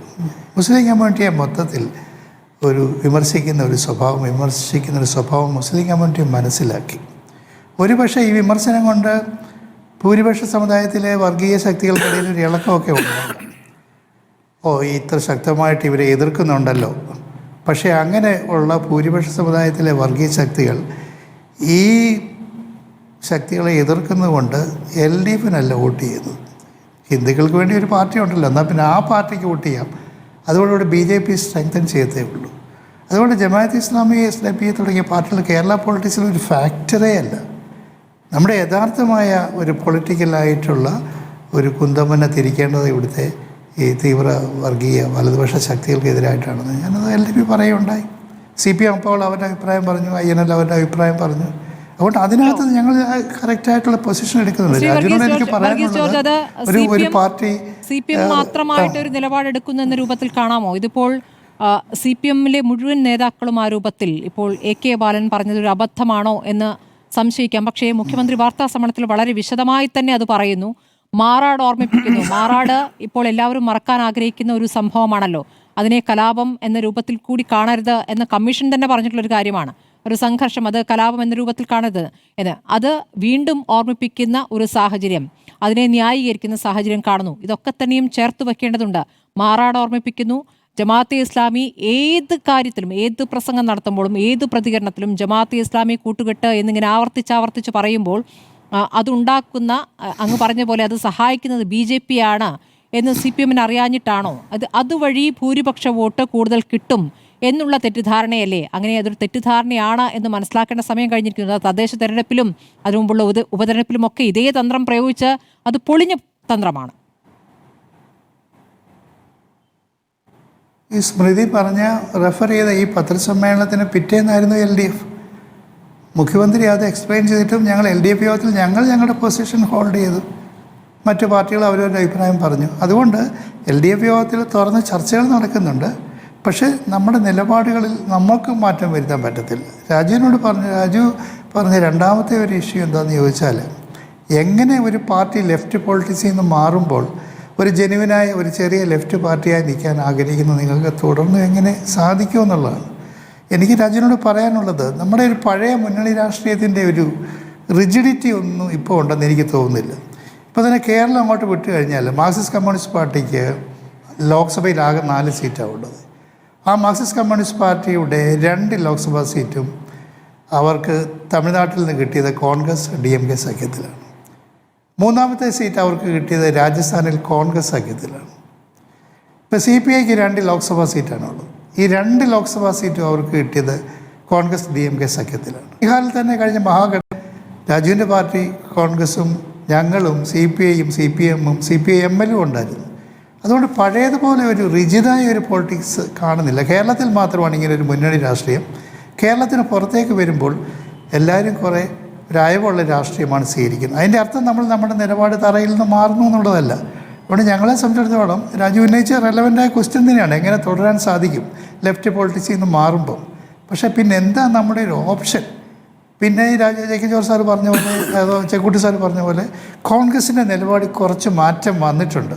ഇപ്പോൾ കാസ്റ്റ് പൊളിറ്റിക്സ്, ഇപ്പോൾ മണ്ഡൽ കമ്മീഷനെ ഏറ്റവും ശക്തമായിട്ട് എതിർത്ത പാർട്ടിയാണല്ലോ കോൺഗ്രസ് എന്ന് പറയുന്നത്. അതിൻ്റെ പേര് VP സിംഗ് വിശ്വാസപ്രമേയം നേരിട്ട് അദ്ദേഹം രാജിവെച്ച് പോയി. പക്ഷേ ഇപ്പം രാഹുൽ ഗാന്ധി വളരെ ശക്തമായി കാസ്റ്റ് പൊളിറ്റിക്സിന് വേണ്ടി, സംവരണത്തിന് വേണ്ടിയൊക്കെ നിലകൊള്ളുന്നുണ്ട്. അതുകൊണ്ട് ദേശീയ തലത്തിലും പാർട്ടികളുടെ ഐഡിയോളജിയിലും മാറ്റം വരുന്നുണ്ട്. പക്ഷേ ഞങ്ങളൊരു 10-70 വർഷമായിട്ട് ലെഫ്റ്റിൻ്റെ, ഇവിടെ സ്മൃതി പറഞ്ഞ പോലെ സ്വാഭാവിക മിത്രങ്ങൾ എന്ന് പറഞ്ഞു പോകുന്നത് കൊണ്ട് തീർച്ചയായിട്ടും അതാണ് ഞങ്ങളുടെ ഒരു താല്പര്യം. പക്ഷേ ഞങ്ങളുടെ താല്പര്യങ്ങളെ അവർ മാനിക്കൂടെ വേണം. വർഗീസ് ജോർജ്, ഇപ്പോൾ പ്രതിപക്ഷ നേതാവ് പറയുന്നത് ഞങ്ങളാണ് യഥാർത്ഥ ഇടതുപക്ഷമെന്നാണ്.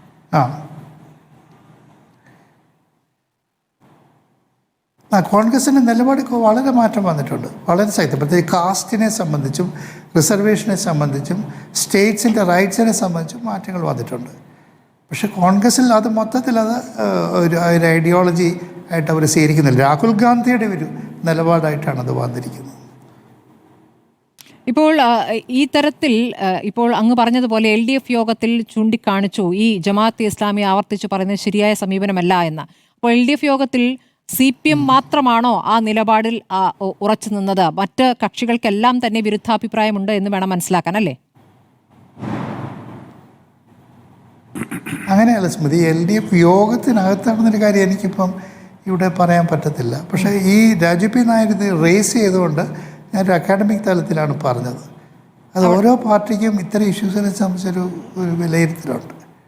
അങ്ങ് മറ്റു കാര്യത്തിൽ ഈ ലോക്സഭയിൽ CPM-ന്റെ പ്രാതിനിധ്യത്തെക്കുറിച്ച് അങ്ങ് പറയുമ്പോഴും അതിൽ കൂടി എങ്ങനെയാണ് ആ പ്രാതിനിധ്യം ലഭിക്കുന്നത് എന്നുകൂടിയാണ് അങ്ങ് ഓർമ്മിപ്പിക്കുന്നത്. അവിടെ കോൺഗ്രസിന് പിന്തുണയില്ലാതെ അത് സാധ്യമാകുകയില്ലായിരുന്നു എന്ന് വിവിധ സംസ്ഥാനങ്ങളെ സാഹചര്യം വെച്ച് അങ്ങ് ചൂണ്ടിക്കാണിക്കുകയാണ്. അപ്പോൾ അങ്ങനെ ഒരു രാഷ്ട്രീയ പാർട്ടിയെ ഇപ്പോൾ ഇവിടെ സ്വാഭാവികമായ മത്സരം കോൺഗ്രസും CPM-ഉം തമ്മിലാണല്ലോ. ഇവിടെ LDF-ഉം UDF-ഉം തമ്മിലാണല്ലോ. ഇപ്പോൾ BJP പറയുന്നത് പോലെ ഇവിടെ ഇന്ത്യ മുന്നണി എന്ന് പറയാൻ പറ്റില്ലല്ലോ. പക്ഷേ അങ്ങനെ മത്സരിക്കുമ്പോൾ ഈ കാര്യം കൂടി മനസ്സിൽ വെക്കേണ്ടതുണ്ട് എന്ന് CPM-നെ ഓർമ്മിപ്പിക്കുകയാണോ അങ്ങ്? ഇന്ന് പോലും ഈ പറഞ്ഞ കേന്ദ്രത്തിനെതിരായ പ്രതിഷേധ സമരത്തിൽ പോലും വർഗീയ കക്ഷികളുമായി കൂട്ടുചേരുന്ന കോൺഗ്രസ് എന്നാണ് മുഖ്യമന്ത്രി പറഞ്ഞത്. അപ്പോൾ അങ്ങ് അവിടെ ഇരിക്കുമ്പോൾ അങ്ങക്ക് അതിൽ എതിരഭിപ്രായം ഉണ്ടായിരുന്നു അല്ലേ? അങ്ങനെയല്ല. ഈ കേരള പൊളിറ്റിക്സിൽ അതൊരു ബൈപോളാർ പൊളിറ്റിക്സ് ആയിരുന്നു ഇത്രയും വർഷം. എനിക്ക് തോന്നുന്നു കേരളത്തിലെ LDF-ഉം UDF-ഉം തമ്മിൽ തന്നെ ഉള്ള ഒരു സാങ്കല്പിക രേഖ മാത്രമാണത്. BJP ഇവിടെ ഒരു മേജർ ഫോഴ്സായിട്ട് വരാൻ പാടില്ല. ഇപ്പോൾ BJPക്ക് ഇപ്പോൾ കഴിഞ്ഞ പാർലമെൻറ്റ് ഇലക്ഷന് 19.4% വോട്ടുണ്ടായിരുന്നു. CPM-ന് ഇവിടെ 25% വോട്ടാണ്, CPI-ക്ക് 24% വോട്ടാണ്, CPI-ക്ക് 7% വോട്ടാണ്. ഇവർക്ക് 19.4% വോട്ട് വന്നു. കേരള പൊളിറ്റിക്സ് മൂന്നാമതൊരു ബൈപോളാർ പൊളിറ്റിക്സിൽ നിന്ന് കേരള പൊളിറ്റിക്സ് മൂന്നാമതൊരു കക്ഷിയായിട്ട് വന്നു. തിരുവനന്തപുരം കോർപ്പറേഷൻ അവർ പിടിച്ചു. ചെറിയൊരു കാര്യമല്ല. അവിടെ എനിക്ക് തോന്നുന്നത് LDF-ഉം UDF-ഉം തമ്മിൽ ഭയങ്കര ഒരു ശത്രുതാപരമായിട്ടുള്ള ഒരു പൊളിറ്റിക്സിനപ്പുറത്ത് ഈ ഒരു ലോങ് ടൈം പൊളിറ്റിക്സ്, വർഗീയ ശക്തികളെ ഒഴിച്ചു നിർത്തുന്ന ഒരു പൊളിറ്റിക്സിൻ്റെ ഒരു ഡിസ്കോഴ്സിലേക്കാണ് അവർ വരേണ്ടതെന്നാണ് എനിക്ക് തോന്നുന്നത്. ചെക്കുട്ടി സാറിനൊക്കെ അതിനെക്കുറിച്ച് കുറച്ചുകൂടെ പറയും. ശ്രീ രാജു പി നായർ, ഇപ്പോൾ ശ്രീ വർഗീസ് ജോർജ് പറഞ്ഞതിൽ നിന്നും യോജിപ്പിന്റെ മേഖലകൾ എവിടെയാണ് കൂടുതൽ എന്നത് സംശയിക്കുന്ന തരത്തിലാണ് അദ്ദേഹം പ്രതികരിച്ചിരിക്കുന്നത്. ഇനി കേരള കോൺഗ്രസുമായി ബന്ധപ്പെട്ട കാര്യം പറയുകയാണെങ്കിൽ കേരള കോൺഗ്രസ് ഇങ്ങോട്ട് വരട്ടെ എന്ന് പല നേതാക്കളും പരസ്യമായ ഒരു ഘട്ടത്തിൽ പറഞ്ഞാണ്. പരസ്യമായി പക്ഷേ ജോസ് കെ മാണി അങ്ങനെയൊരു ആലോചന ഇപ്പോഴില്ല എന്ന് പറഞ്ഞു. അതിലപ്പുറം നിങ്ങളെ സംബന്ധിച്ച് തദ്ദേശ തെരഞ്ഞെടുപ്പിൽ കോൺഗ്രസിന് ഒറ്റയ്ക്ക് നിന്ന് ജയിച്ച് വിജയം നൽകിയിരിക്കുന്ന ആത്മവിശ്വാസമാണോ പ്രധാന ഘടകം? ഇപ്പോൾ കോട്ടയത്തൊക്കെ കോൺഗ്രസ് ഇപ്പോൾ ഇനി കേരള കോൺഗ്രസ് വരേണ്ടതില്ല, അല്ലാതെ തന്നെ ഞങ്ങൾക്ക് വിജയിക്കാനാകും എന്ന നിലപാടെടുക്കുന്നുണ്ട്. ജോസഫ് വിഭാഗത്തിന്റെ എതിർപ്പ് മറ്റു വശത്ത് നിൽക്കുന്നു. അപ്പോൾ ഇതിനിടയ്ക്ക് എങ്ങനെയാണ് ഈ പറഞ്ഞ സ്വാഭാവികമായ മുന്നണി എന്ന നിലയ്ക്ക് ഈ ജോസ് കെ മാണി വിഭാഗം ഇങ്ങോട്ടേക്ക് എത്തുക? അല്ല, ഞാൻ ബഹുമാനപ്പെട്ട ശ്രീ ജോർജ് സർ ഭൂരിപക്ഷം കാര്യങ്ങളും അംഗീകരിച്ച് എനിക്ക് വലിയ സന്തോഷമുണ്ട്. പക്ഷെ ഒരു ചർച്ച എന്ന് പറയുമ്പോൾ അതിനകത്തുള്ള ചെറിയ വൈരുദ്ധ്യങ്ങളെ പിക്ക് ചെയ്യുക എന്നുള്ളതൊരു ബഹുമാനത്തോടുകൂടി ഞാൻ ചെയ്യട്ടെ. അങ്ങ് നേരത്തെ സൂചിപ്പിച്ചത് ഞങ്ങളുടെ സ്വാഭാവിക മുന്നണിയായിട്ട് ഇടതുപക്ഷം മാറുന്നു എന്നുള്ളതാണ്. ഞാൻ പറഞ്ഞ അഭിപ്രായവും അത് അങ്ങ് പറഞ്ഞ അഭിപ്രായവും കഴിയുമ്പോൾ സത്യത്തിൽ RJയുടെ സ്വാഭാവിക മുന്നണി കോൺഗ്രസിന് നേതൃത്വം കൊടുക്കുന്ന മുന്നണിയായിട്ട് മാറുന്ന ഒരു കാര്യമാണ് കാണുന്നത്. അങ്ങ് പറയുന്ന നേരത്തെ ഉള്ള റിജിഡിറ്റി ഇല്ല എന്ന് പറയുന്നത് ഞാൻ അംഗീകരിക്കും. പക്ഷെ ആ റിജിഡിറ്റി നമ്മൾ കേന്ദ്രത്തിലെ മുന്നണിയെ വെച്ച് നമ്മൾ കമ്പയർ ചെയ്യുകയാണെങ്കിൽ കേരളത്തിലെ നമ്മുടെ കോമൺ പ്രോഗ്രാം എന്ന് പറയുന്നത് സംഘപരിവാർ വിരുദ്ധതയാണ്.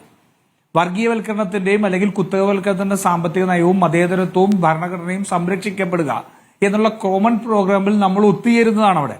പക്ഷെ കേരളത്തിൽ വരുമ്പോൾ ഈ നമ്മൾ ആർക്കെതിരെയാണോ ഡൽഹിയിൽ ഫൈറ്റ് ചെയ്യുന്നത് ആ ഡൽഹിയിൽ ഫൈറ്റ് ചെയ്യപ്പെടുന്ന എതിരാളി കേരളത്തിൽ ഇരിക്കുന്ന സാഹചര്യമാണ് നമ്മളിപ്പോൾ കണ്ടുകൊണ്ടിരിക്കുന്നത്.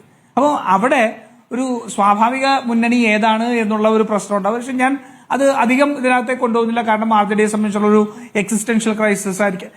എക്സിസ്റ്റൻഷ്യൽ എന്ന് ഞാൻ പറയുന്നത് ഒരു സർവൈവൽ ക്രൈസിസ് ആയിരിക്കാം ചിലപ്പോൾ ഏത് മുന്നണി വേണം എന്നുള്ളത്. പക്ഷെ അപ്പോൾ തന്നെ ഒരു പ്രശ്നമുണ്ട്. ഇപ്പോൾ RJഡിയിൽ ഒരു മന്ത്രി ഉള്ളപ്പോൾ തന്നെ ഈ ചെറിയ പാർട്ടികളൊക്കെ പുതിയതായി രൂപീകരിക്കുന്ന പാർട്ടികളൊക്കെ പലപ്പോഴും മുന്നണിക്കകത്ത് വരുന്നതിനപ്പുറം RJഡിക്ക് ആശയപരമായ ഒരു അടിത്തറയുടെ ഒരു കാര്യങ്ങളുണ്ട്. അപ്പൊ ആ RJഡി മുന്നണിക്ക് ഒരു മന്ത്രിസഭയിൽ പ്രാതിനിധ്യം കിട്ടുന്നില്ല എന്നുള്ളതും എത്രമാത്രം ആ ഇടതുപക്ഷ ബോധത്തെ അല്ലെങ്കിൽ അവരുടെ അസ്തിത്വത്തെ CPM അംഗീകരിക്കപ്പെടുന്നുള്ള വലിയ ചോദ്യം കൂടി അവിടെ നിലനിൽക്കുകയാണ്. ഞാൻ അവിടെ നിർത്തുകയാണ്. പിന്നെ പറഞ്ഞത് ഞങ്ങളുടെ തെരഞ്ഞെടുപ്പിന് ശേഷമുള്ള ഞങ്ങളുടെ ആത്മവിശ്വാസം. ഞങ്ങളുടെ തെരഞ്ഞെടുപ്പിന് മുൻപ് തന്നെ ഞങ്ങൾക്കുണ്ടായ ആത്മവിശ്വാസമാണല്ലോ സ്മൃതി പ്രതിപക്ഷ നേതാവിന്റെയും KPCC പ്രസിഡന്റിന്റെയും എല്ലാം പ്രസ്താവനകളിൽ നിഴലിച്ചതും അവകാശവാദങ്ങൾ പോലെ തന്നെ ഒരുപക്ഷെ ഒരു പടി കടന്നൊരു റിസൾട്ട് ഉണ്ടാക്കാൻ സാധിച്ചു. ഞങ്ങൾക്ക് ഒരിക്കലും തദ്ദേശ സ്വയംഭരണ സ്ഥാപനങ്ങളിൽ വളരെ കോൺഫിഡന്റ് ആയിട്ട് അങ്ങനത്തെ ഒരു വിജയം ഞങ്ങൾക്ക് അവകാശപ്പെടാൻ സാധിക്കാറില്ല. കാരണം ഞങ്ങൾക്ക് ഞങ്ങളുടെ പാർട്ടിയുടെ ദൗർബല്യവും ഒക്കെ ഞങ്ങൾ അറിയുന്ന ആൾക്കാരാണ്. പക്ഷെ അതിനപ്പുറം നിന്നുകൊണ്ട് വലിയ കോൺഫിഡൻസോട് പറയാൻ കഴിഞ്ഞതും ആ വിജയം ഉണ്ടാക്കാൻ കഴിഞ്ഞതും ഞങ്ങളെ സംബന്ധിച്ചോളം ഞങ്ങളുടെ സംഘടനാ അടിത്തറ വിപുലമാക്കിയിരിക്കുന്നതും കോൺഗ്രസ് പാർട്ടിയെ സംബന്ധിച്ച് സംഘടനാ പ്രവർത്തനം ഏറ്റവും ശക്തമാക്കിയിരിക്കുന്നതാണ്. UDF-നെ സംബന്ധിച്ച് UDF വിപുലീകരിക്കുക എന്ന് പറയുന്നത് കേവലം പാർട്ടികളുടെ മാത്രം പേരിലുള്ള ഒരു വിപുലീകരണമല്ല. പ്രതിപക്ഷ നേതാവ് എപ്പോഴും പറഞ്ഞൊരു കാര്യമുണ്ട്, ഒരു രാഷ്ട്രീയ പ്ലാറ്റ്ഫോം ആക്കി UDF-നെ മാറ്റണം. ഇപ്പോൾ ഇവിടെ സൂചിപ്പിച്ചു ശ്രീമതി CK ജാനു UDF-ലേക്ക് വരുമ്പോഴത്തേക്ക് അത് ഒരു എണ്ണം വെച്ച് വലിയൊരു ഒരു കാര്യമാണെന്ന് ചിലപ്പോൾ പറയാൻ ചിലപ്പോൾ സാധിച്ചില്ലായിരിക്കാം. പക്ഷെ CK ജാനു UDF-ലേക്ക് വരുന്നതോടുകൂടി ഒരു ഏറ്റവും അരികുവൽക്കരിക്കപ്പെട്ട ഒരു സമൂഹത്തിന്റെ പ്രാതിനിധ്യം നാളത്തെ ഒരു ഗവൺമെന്റിൽ അല്ലെങ്കിൽ കേരളത്തിന്റെ ഒരു രാഷ്ട്രീയത്തിൽ ഉണ്ടാകുന്നതുള്ളതും ആ രാഷ്ട്രീയ അടിത്തറ അത് വലിയ രീതിയിൽ സ്വാധീനിക്കപ്പെടും എന്നുള്ളതും ഞങ്ങൾക്ക് കൃത്യമായ ബോധ്യമുണ്ട്. അപ്പം അങ്ങനെയുള്ള അടിത്തറ വിപുലീകരിക്കുക എന്നുള്ളതാണ് ഏറ്റവും പ്രധാനപ്പെട്ടത്. ഏതെങ്കിലുമൊക്കെ പാർട്ടിക്ക് സീറ്റ് കൊടുത്ത് ആ പാർട്ടി കൊണ്ടുവന്ന് കാണിക്കുക എന്നുള്ളതിനപ്പുറം നമ്മളെ സംബന്ധിച്ചോളം വളരെ കൃത്യമായിട്ട് ആ സമൂഹങ്ങളുടെ എല്ലാവരുടെയും പ്രാതിനിധ്യത്തോടു കൂടി ഒരു പൊളിറ്റിക്കൽ പ്ലാറ്റ്ഫോം ആക്കി, അതാണ് പ്രതിപക്ഷ നേതാവ് എപ്പോഴും ഉപയോഗിക്കുന്നത്, ആ വലിയൊരു രാഷ്ട്രീയ പ്ലാറ്റ്ഫോം ആക്കി UDF-നെ മാറ്റുക എന്നുള്ളതാണ്. അതിൽ തീർച്ചയായിട്ടും ഈ തദ്ദേശ സ്വയംഭരണ സ്ഥാപനങ്ങളിൽ നടന്ന തെരഞ്ഞെടുപ്പിലെ മിന്നുന്ന വിജയം UDF-ന് വലിയ അനുകൂലമായിട്ട് മാറുന്നുണ്ട്. നേരത്തെ സൂചിപ്പിച്ച ഒരു ചോദ്യത്തിൽ, ഈ സ്വാഭാവിക മുന്നണിയെ സംബന്ധിച്ചുള്ള ചോദ്യത്തിൽ KM മാണി ഉൾപ്പെടെ നേതൃത്വം കൊടുത്തുകൊണ്ട് രൂപീകരിക്കപ്പെട്ടതാണ് UDF ഒരു ഘട്ടത്തിൽ KM Mani chief minister candidate ആണെന്ന് വരെ പറയുന്ന സാഹചര്യത്തിലേക്ക് ചർച്ചകൾ പോയിരുന്നു. അത്രമാത്രം വലിയ പ്രാതിനിധ്യവും പ്രോമിനൻസും എല്ലാം ആ അദ്ദേഹത്തിന്റെ രാഷ്ട്രീയ ഒരുപക്ഷെ അദ്ദേഹത്തിന്റെ വ്യക്തിപ്രഭാവമായിരുന്നിരിക്കാം, അദ്ദേഹത്തിന്റെ രാഷ്ട്രീയ അക്യുമെനും അദ്ദേഹത്തിന്റെ പൊളിറ്റിക്കൽ അക്യുമെനും എല്ലാം നമ്മൾ കൊടുത്തിട്ടുണ്ട്. അത് തീർച്ചയായിട്ടും എന്തായാലും ഇപ്പൊ വർഗീസ് ജോർജ് സാറ് പറഞ്ഞ പോലെ CPM-ൽ ചെന്നാൽ കിട്ടുന്നതിനേക്കാൾ കൂടുതൽ സ്വാതന്ത്ര്യവും ഒരുപക്ഷെ കമാൻഡിംഗ് പവർ എന്ന് തന്നെ നമുക്ക് പറയാൻ കഴിയുന്ന സാഹചര്യവും UDF-ൽ ഉണ്ടായിരുന്നു. അപ്പൊ ഈ ആത്മാഭിമാനം നഷ്ടപ്പെട്ട് ഒരു പൊളിറ്റിക്കൽ ഇതിന്റെ ഭാഗമായിട്ട് നിൽക്കണം. ഞാനൊരു മുങ്ങുന്ന കപ്പലിൽ നിന്ന് ചാടുക എന്ന് പറയുന്ന പ്രയോഗമൊന്നും ഞാൻ നടത്തുന്നില്ല. പക്ഷെ ഓരോ രാഷ്ട്രീയ പാർട്ടിയെ സംബന്ധിച്ചോളം അതിന്റെ അസ്തിത്വം നഷ്ടപ്പെടാത്ത രീതിയിൽ, അവരുടെ ആത്മാഭിമാനം സംരക്ഷിക്കപ്പെടുന്ന രീതിയിൽ അവർ പ്രതിനിധീകരിക്കുന്ന സമൂഹത്തിന്, അത് രാഷ്ട്രീയമായിട്ടാണെങ്കിലും എല്ലാം ഉള്ള ഒരു സമൂഹത്തിന് അവർക്ക് ആത്മാഭിമാനം നൽകുന്ന രീതിയിലുള്ള രാഷ്ട്രീയ നിലപാട് സ്വീകരിക്കണമോ വേണ്ടയോ എന്നുള്ളത് അത് അവർ ചിന്തിക്കേണ്ടതാണ്.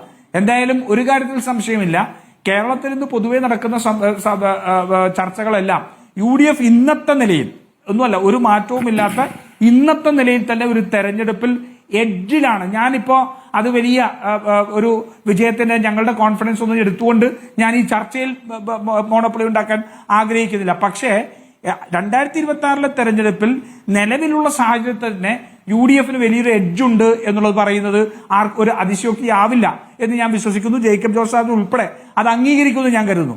പക്ഷെ അതിനപ്പുറം ഒരു വലിയ രാഷ്ട്രീയ പ്ലാറ്റ്ഫോം ആക്കി മാറ്റിയാൽ തീർച്ചയായിട്ടും ആ വിജയത്തിനും ആ രാഷ്ട്രീയത്തിനും ആ മുന്നണിക്കുമെല്ലാം വലിയ തിളക്കമുണ്ടാകും എന്നുള്ളത് ഞങ്ങൾക്കറിയാം. അതിനുവേണ്ട വിട്ടുവീഴ്ചകൾ ചെയ്യാൻ UDF തയ്യാറായതുകൊണ്ടാണ് UDF കൃത്യമായിട്ട് സഹകരിക്കാൻ കഴിയുന്ന ആരെയാണെങ്കിലും സഹകരിപ്പിക്കണം എന്നുള്ള നിലപാടെടുത്തിട്ടുള്ളത്. ശ്രീ ജേക്കബ് ജോർജ്, ഇപ്പോൾ മുന്നണിക്കകത്ത് CPM എടുക്കുന്ന ഇപ്പോഴത്തെ രാഷ്ട്രീയ സമീപനത്തെക്കുറിച്ച് ശ്രീ വർഗീസ് ജോർജിനുള്ള അഭിപ്രായ വ്യത്യാസം അങ്ങ് കണ്ടല്ലോ.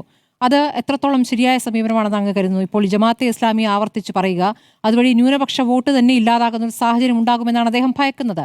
അത് LDF യോഗത്തിലടക്കം പറഞ്ഞിട്ടുള്ള കാര്യമാണെന്ന് കൂടി അദ്ദേഹം ഇപ്പോൾ വെളിപ്പെടുത്തിയിരിക്കുന്നു. ശരിയാണ് ആ കാര്യം. കുറഞ്ഞ പക്ഷം അദ്ദേഹത്തിന് ഒരു ചാനലിൽ വന്ന് പരസ്യമായിട്ട് അത് തുറന്നു പറയാനുള്ള ഒരു ധൈര്യം വർഗീസ് ജോർജിനുണ്ടായല്ലോ. തീർച്ചയായിട്ടും അത് അഭിനന്ദനം അർഹിക്കുന്നു. പക്ഷെ ഞാനൊന്ന് പറയട്ടെ, അത് ശരിയാണ് എന്നുള്ള കാര്യത്തിൽ സംശയമില്ല. പക്ഷേ 80കളിൽ കോഴിക്കോട്ട് മുസ്ലിം ലീഗിൻ്റെ അകത്ത് ഒരു വലിയ സംഘർഷമല്ല, ഒരു വലിയ പ്രക്ഷോഭം ഉണ്ടായി. അത് മുസ്ലിം വർഗീയ സംഘടനകൾക്കെതിരായ നീക്കമായിരുന്നു. അതിന് നേതൃത്വം കൊടുത്തത് ഡോക്ടർ MK മുനീറും KM ഷാജിയുമായിരുന്നു. എന്നേക്കാൾ കൂടുതൽ നന്നായിട്ട് അത് നമുക്കറിയാം. നമ്മുടെ ചേക്കുട്ടിക്ക് നന്നായിട്ടറിയാം. ചേക്കുട്ടി കോഴിക്കോട്ടുകാരനാണ്. NP ചേക്കുട്ടിക്ക് കോഴിക്കോട്ടുകാരനായതുകൊണ്ട് അദ്ദേഹം ഇതൊക്കെ കണ്ടിട്ടാണ് ഇങ്ങനെ കാലം നീക്കുന്നത്. അപ്പോൾ അന്നത്തെ ആ സമരത്തിന് കാരണം വർഗീയ സംഘടനകൾ മുസ്ലിം ലീഗിൻ്റെ അസ്തിത്വത്തെ തന്നെ ബാധിക്കുന്നു എന്നാണ്. അതാണ് 90കളിലൊക്കെ ആയിരിക്കണം അത് നടന്നത്. ഗംഭീരമായ ഒരു സമര നീക്കമായിരുന്നു അത്. തൊണ്ണൂറുകളിലാണ്. അതായത് ബാബറി മസ്ജിദിന്റെ തകർച്ചയ്ക്ക് ശേഷമാണത്. അന്ന് ആ സമയത്ത് ലീഗ് നേതൃത്വം പാണക്കാട് സയ്യിദ് അലി ശിഹാബ് തങ്ങളെടുത്ത വളരെ ശക്തമായ ഒരു തീരുമാനം, നിലപാട്. ആ നിലപാടിന്റെ പിന്നിൽ മുസ്ലിം ലീഗും മുസ്ലിം സമുദായം ഒന്നാകെ അണിനിരുന്നപ്പോൾ തീർച്ചയായിട്ടും അതിൻ്റെ പ്രതികരണമായിട്ടും കൂടിയാണ് ആ ഒരു മുന്നേറ്റം ഉണ്ടായത്. വർഗീയ സംഘടനകളുടെ, നമ്മളീ പറയുന്ന പോലെ ഉള്ള SDPI പോലെയുള്ള സംഘടനകളുടെ ആ നീക്കത്തിനെതിരെ പടപൊരുതിയത് മുസ്ലിം ലീഗാണ്. അന്ന് ഈ കുഞ്ഞാലിക്കുട്ടി സാഹിബും ഇവരൊക്കെ പറഞ്ഞിട്ടുണ്ട് എന്നോട്, അതായത് മുസ്ലിം ലീഗ് ഒരു സ്ഥാനാർത്ഥിയെ നിർത്തിയാൽ, അതിനെതിരെ SDPI നിന്നാൽ, ഒരു സ്ഥാനാർത്ഥിയെ നിർത്തിയാൽ ചില്ലറ വോട്ടുകളെ കിട്ടുള്ളൂ. സ്മൃതി, കോഴിക്കോട് മലപ്പുറത്തെ സ്ഥിതി അതാണ്. ആ ഒരു സ്ഥിതി ഉണ്ടായത്, ആ നിലപാട് എന്തുകൊണ്ട് ഇത് മാറി എന്നുള്ളൊരു ചോദ്യം, അത് ചോദിക്കാനുള്ള അവസരം മുസ്ലിം ലീഗിൻ്റെ അകത്തും മുസ്ലിം സമുദായത്തിനകത്തും ഉണ്ട്. പക്ഷേ CPM-ന്റെ ആ നിലപാട് അതിന് തടസ്സമായി എന്ന് പറയുന്നതിൽ സംശയമൊന്നുമില്ല. വർഗീയ സംഘടനകളുമായി ഇപ്പോൾ ലീഗ് കൈകോർക്കുകയാണോ? അങ്ങനെ ഒരു അഭിപ്രായം അങ്ങേക്കുണ്ടോ? വർഗീയ സംഘടനകളുമായിട്ടുള്ള അല്ല, ഇപ്പോൾ കേരളത്തിൽ ഒരു സംസാരം CPM പറയുന്നത് എന്താ? CPM-ന്റെ ക്യാമ്പയിൻ എന്താണ്? SDPI എന്നാൽ വെറും ഒരു രാഷ്ട്രീയ കക്ഷിയാണോ? ജമാഅത്തെ ഇസ്ലാമി അല്ലേ പറയുന്നത്? ജമാഅത്തെ ഇസ്ലാമിയാണ് പ്രധാനമായിട്ടും പറയുന്നത്. ജമാഅത്തെ ഇസ്ലാമിയും കൂടെ പറയാം. ജമാഅത്തെ ഇസ്ലാമി ആണെങ്കിലും അല്ല, അവരുടെ ഒരു കാഴ്ചപ്പാടിനെ കുറിച്ചൊക്കെ ഒരു പ്രശ്നമുണ്ട്. ജമാഅത്തെ ഇസ്ലാമികളുടെ കൂടെ നിൽക്കുന്നവർ പോലും അവരുടെ ചില മൗദൂദി രീതികളെയൊക്കെ വിമർശിക്കുന്നുണ്ടല്ലോ. ശരി, അതുകൊണ്ട് സ്മൃതി, അതുകൊണ്ട് ഞാൻ അതിനെക്കുറിച്ച് കൂടുതലായിട്ട് കടക്കുന്നില്ല. അവരുടെ പ്രാതിനിധ്യം എത്രത്തോളം ഉണ്ട് എന്നുള്ളതാണ് ശ്രീ വർഗീസ് ജോർജ് ചൂണ്ടിക്കാണിച്ചത്. അവർ എത്രത്തോളം ഉണ്ട് എന്നുള്ളതാണ്. വളരെ ചുരുക്കി ശ്രീ NP ചെക്കുട്ടി അതിന് അങ്ങേക്കുറി കോട്ട് ചെയ്തുകൊണ്ട് മറുപടി ചെയ്തതിനു ശേഷം 1-1.5% ഉള്ളൂ. ശ്രീ ചെക്കുട്ടി, ഞാൻ ഒരു കാര്യം കൂടെ പറയട്ടെ. എനിക്ക് കോൺഗ്രസിനെ കുറിച്ച് ഒരു കാര്യം കൂടെ പറയാനുണ്ടോ? കോൺഗ്രസ് എപ്പോഴും ഇടതുപക്ഷ ചായ്വുള്ള ഒരു സംഘടനയായിരുന്നു. അതിന് ഏറ്റവും കൂടുതൽ ഇടതുപക്ഷ ചിന്തയും സ്വഭാവവും വന്നത് AK ആന്റണി മുഖ്യമന്ത്രിയായിരുന്നപ്പോഴാണ്. ബിഷപ്പുമാരെ കാണാൻ പ്രധാനമന്ത്രി ഇന്ദിരാഗാന്ധി കോഴിക്കോട്ട് വന്നപ്പോൾ അരങ്ങാതിരുന്ന ആളാണ് ആന്റണി. അതൊക്കെ കേരളത്തിൽ കോൺഗ്രസിന് വലിയൊരു പരിവേഷം കൊടുത്തു. സ്മൃതി, അത് ഇന്നുണ്ടോ എന്നുള്ളതാണ് എന്റെ ചോദ്യം. ശരി, അതിന്ന് ആർക്കുമില്ല എന്നുള്ള ചോദ്യം ഉത്തരം കൂടിയുണ്ട് അതില്. ശ്രീ NP ചെക്കുട്ടി, അങ്ങേക്ക് പറഞ്ഞ് അവസാനിപ്പിക്കാം. അല്ല, ഇതിനകത്തുള്ള പ്രശ്നം എന്ന് വെച്ചാൽ കേരളത്തിൽ നമ്മളൊരു യഥാർത്ഥത്തിൽ CPM-ന്റെ ക്യാമ്പയിൻ എന്താണ്? കേരള രാഷ്ട്രീയമായിട്ട് വല്ല അടിസ്ഥാനപരമായ ബന്ധമുള്ള വിഷയമാണ് അവർ ഉന്നയിക്കുന്നത്. ജമാഅത്തെ ഇസ്ലാമിയാണ് കേരള രാഷ്ട്രീയത്തിലെ ഏറ്റവും വലിയ വിഷയം എന്ന് ആരെങ്കിലും പറഞ്ഞാൽ കേരളത്തിൽ വെളിവുള്ള ആരെങ്കിലും സമ്മതിച്ചു തരുമോ? ഞാൻ ഈ കോഴിക്കോട് നിൽക്കുന്ന ആരാണ്. എനിക്ക് മലപ്പുറം, കോഴിക്കോട്, കണ്ണൂർ, വയനാട് ഈ പ്രദേശങ്ങളൊക്കെ വളരെ നന്നായിട്ട് അറിയാം. ജമാഅത്തെ ഇസ്ലാമിനെ മഷിയിട്ട് നോക്കിയാൽ കണ്ടെത്താൻ വളരെ പ്രയാസമാണ്. അവർക്കൊരു വെൽഫെയർ പാർട്ടി എന്നൊരു പാർട്ടിയുണ്ട്. ആ പാർട്ടിക്ക് എത്ര വോട്ട് ഉണ്ട് കേരളത്തിൽ? SDPയേക്കാൾ കുറഞ്ഞ വോട്ട് മാത്രമാണ് യഥാർത്ഥത്തിൽ വെൽഫെയർ പാർട്ടി കിട്ടുന്നത്. അപ്പോൾ അങ്ങനെയുള്ള വളരെ പരിമിത വിഭവരായിട്ടുള്ളൊരു പാർട്ടി, ആ പാർട്ടിയാണ് കേരള രാഷ്ട്രീയ ആഭ്യന്തര വകുപ്പൊക്കെ അവരാണ് ഭരിക്കാൻ പോകുന്ന ഒരാൾ പറഞ്ഞു കഴിഞ്ഞാൽ അയാളുടെ തലയ്ക്ക് എന്തോ വെളിവുണ്ട് ഉണ്ട്, അല്ലെങ്കിൽ നമ്മുടെ നാട്ടുകാർക്കുണ്ടോ വെളിവുകേടുണ്ട്. കേരളത്തിലെ ജനങ്ങൾ മുഴുവൻ പമ്പര വിഡ്ഢികളാണ് എന്ന് അവരങ്ങ് നിശ്ചയിച്ചു കഴിഞ്ഞാൽ ഇതിനോടൊക്കെ എങ്ങനെയാണ് മറുപടി പറയുക? യഥാർത്ഥ രാഷ്ട്രീയ പ്രശ്നങ്ങളിൽ നിന്ന് ഒളിഞ്ഞു മാറാനുള്ള ഈ റെഡ് ഹെറിംഗ് ബിസിനസ് ഉണ്ടല്ലോ, ആ ബിസിനസ് കേരള രാഷ്ട്രീയത്തിൽ വിജയിക്കാൻ പോകില്ല. കാരണം കേരളത്തിലെ ജനങ്ങൾ വളരെയേറെ രാഷ്ട്രീയ ബോധമുള്ള ആളുകളാണ്. എല്ലാ കാലത്തും അവരത് കാണിച്ചിട്ടുണ്ട്. കാര്യങ്ങൾ വ്യക്തമായിട്ട് മനസ്സിലാക്കാനുള്ള ശേഷി കേരളത്തിലെ ജനങ്ങൾക്കുണ്ട് എന്നുള്ളതാണ് പ്രധാനം. ശരി, നോക്കാം നമുക്ക് എങ്ങനെയൊക്കെയാണ് ചിത്രം മാറുന്നത് എന്ന്. വളരെ നന്ദി doctor Varghese George, Shri Raju P. Nair, Shri NP Chekkutty, Shri Jacob George ചർച്ചയിൽ പങ്കെടുത്താൻ.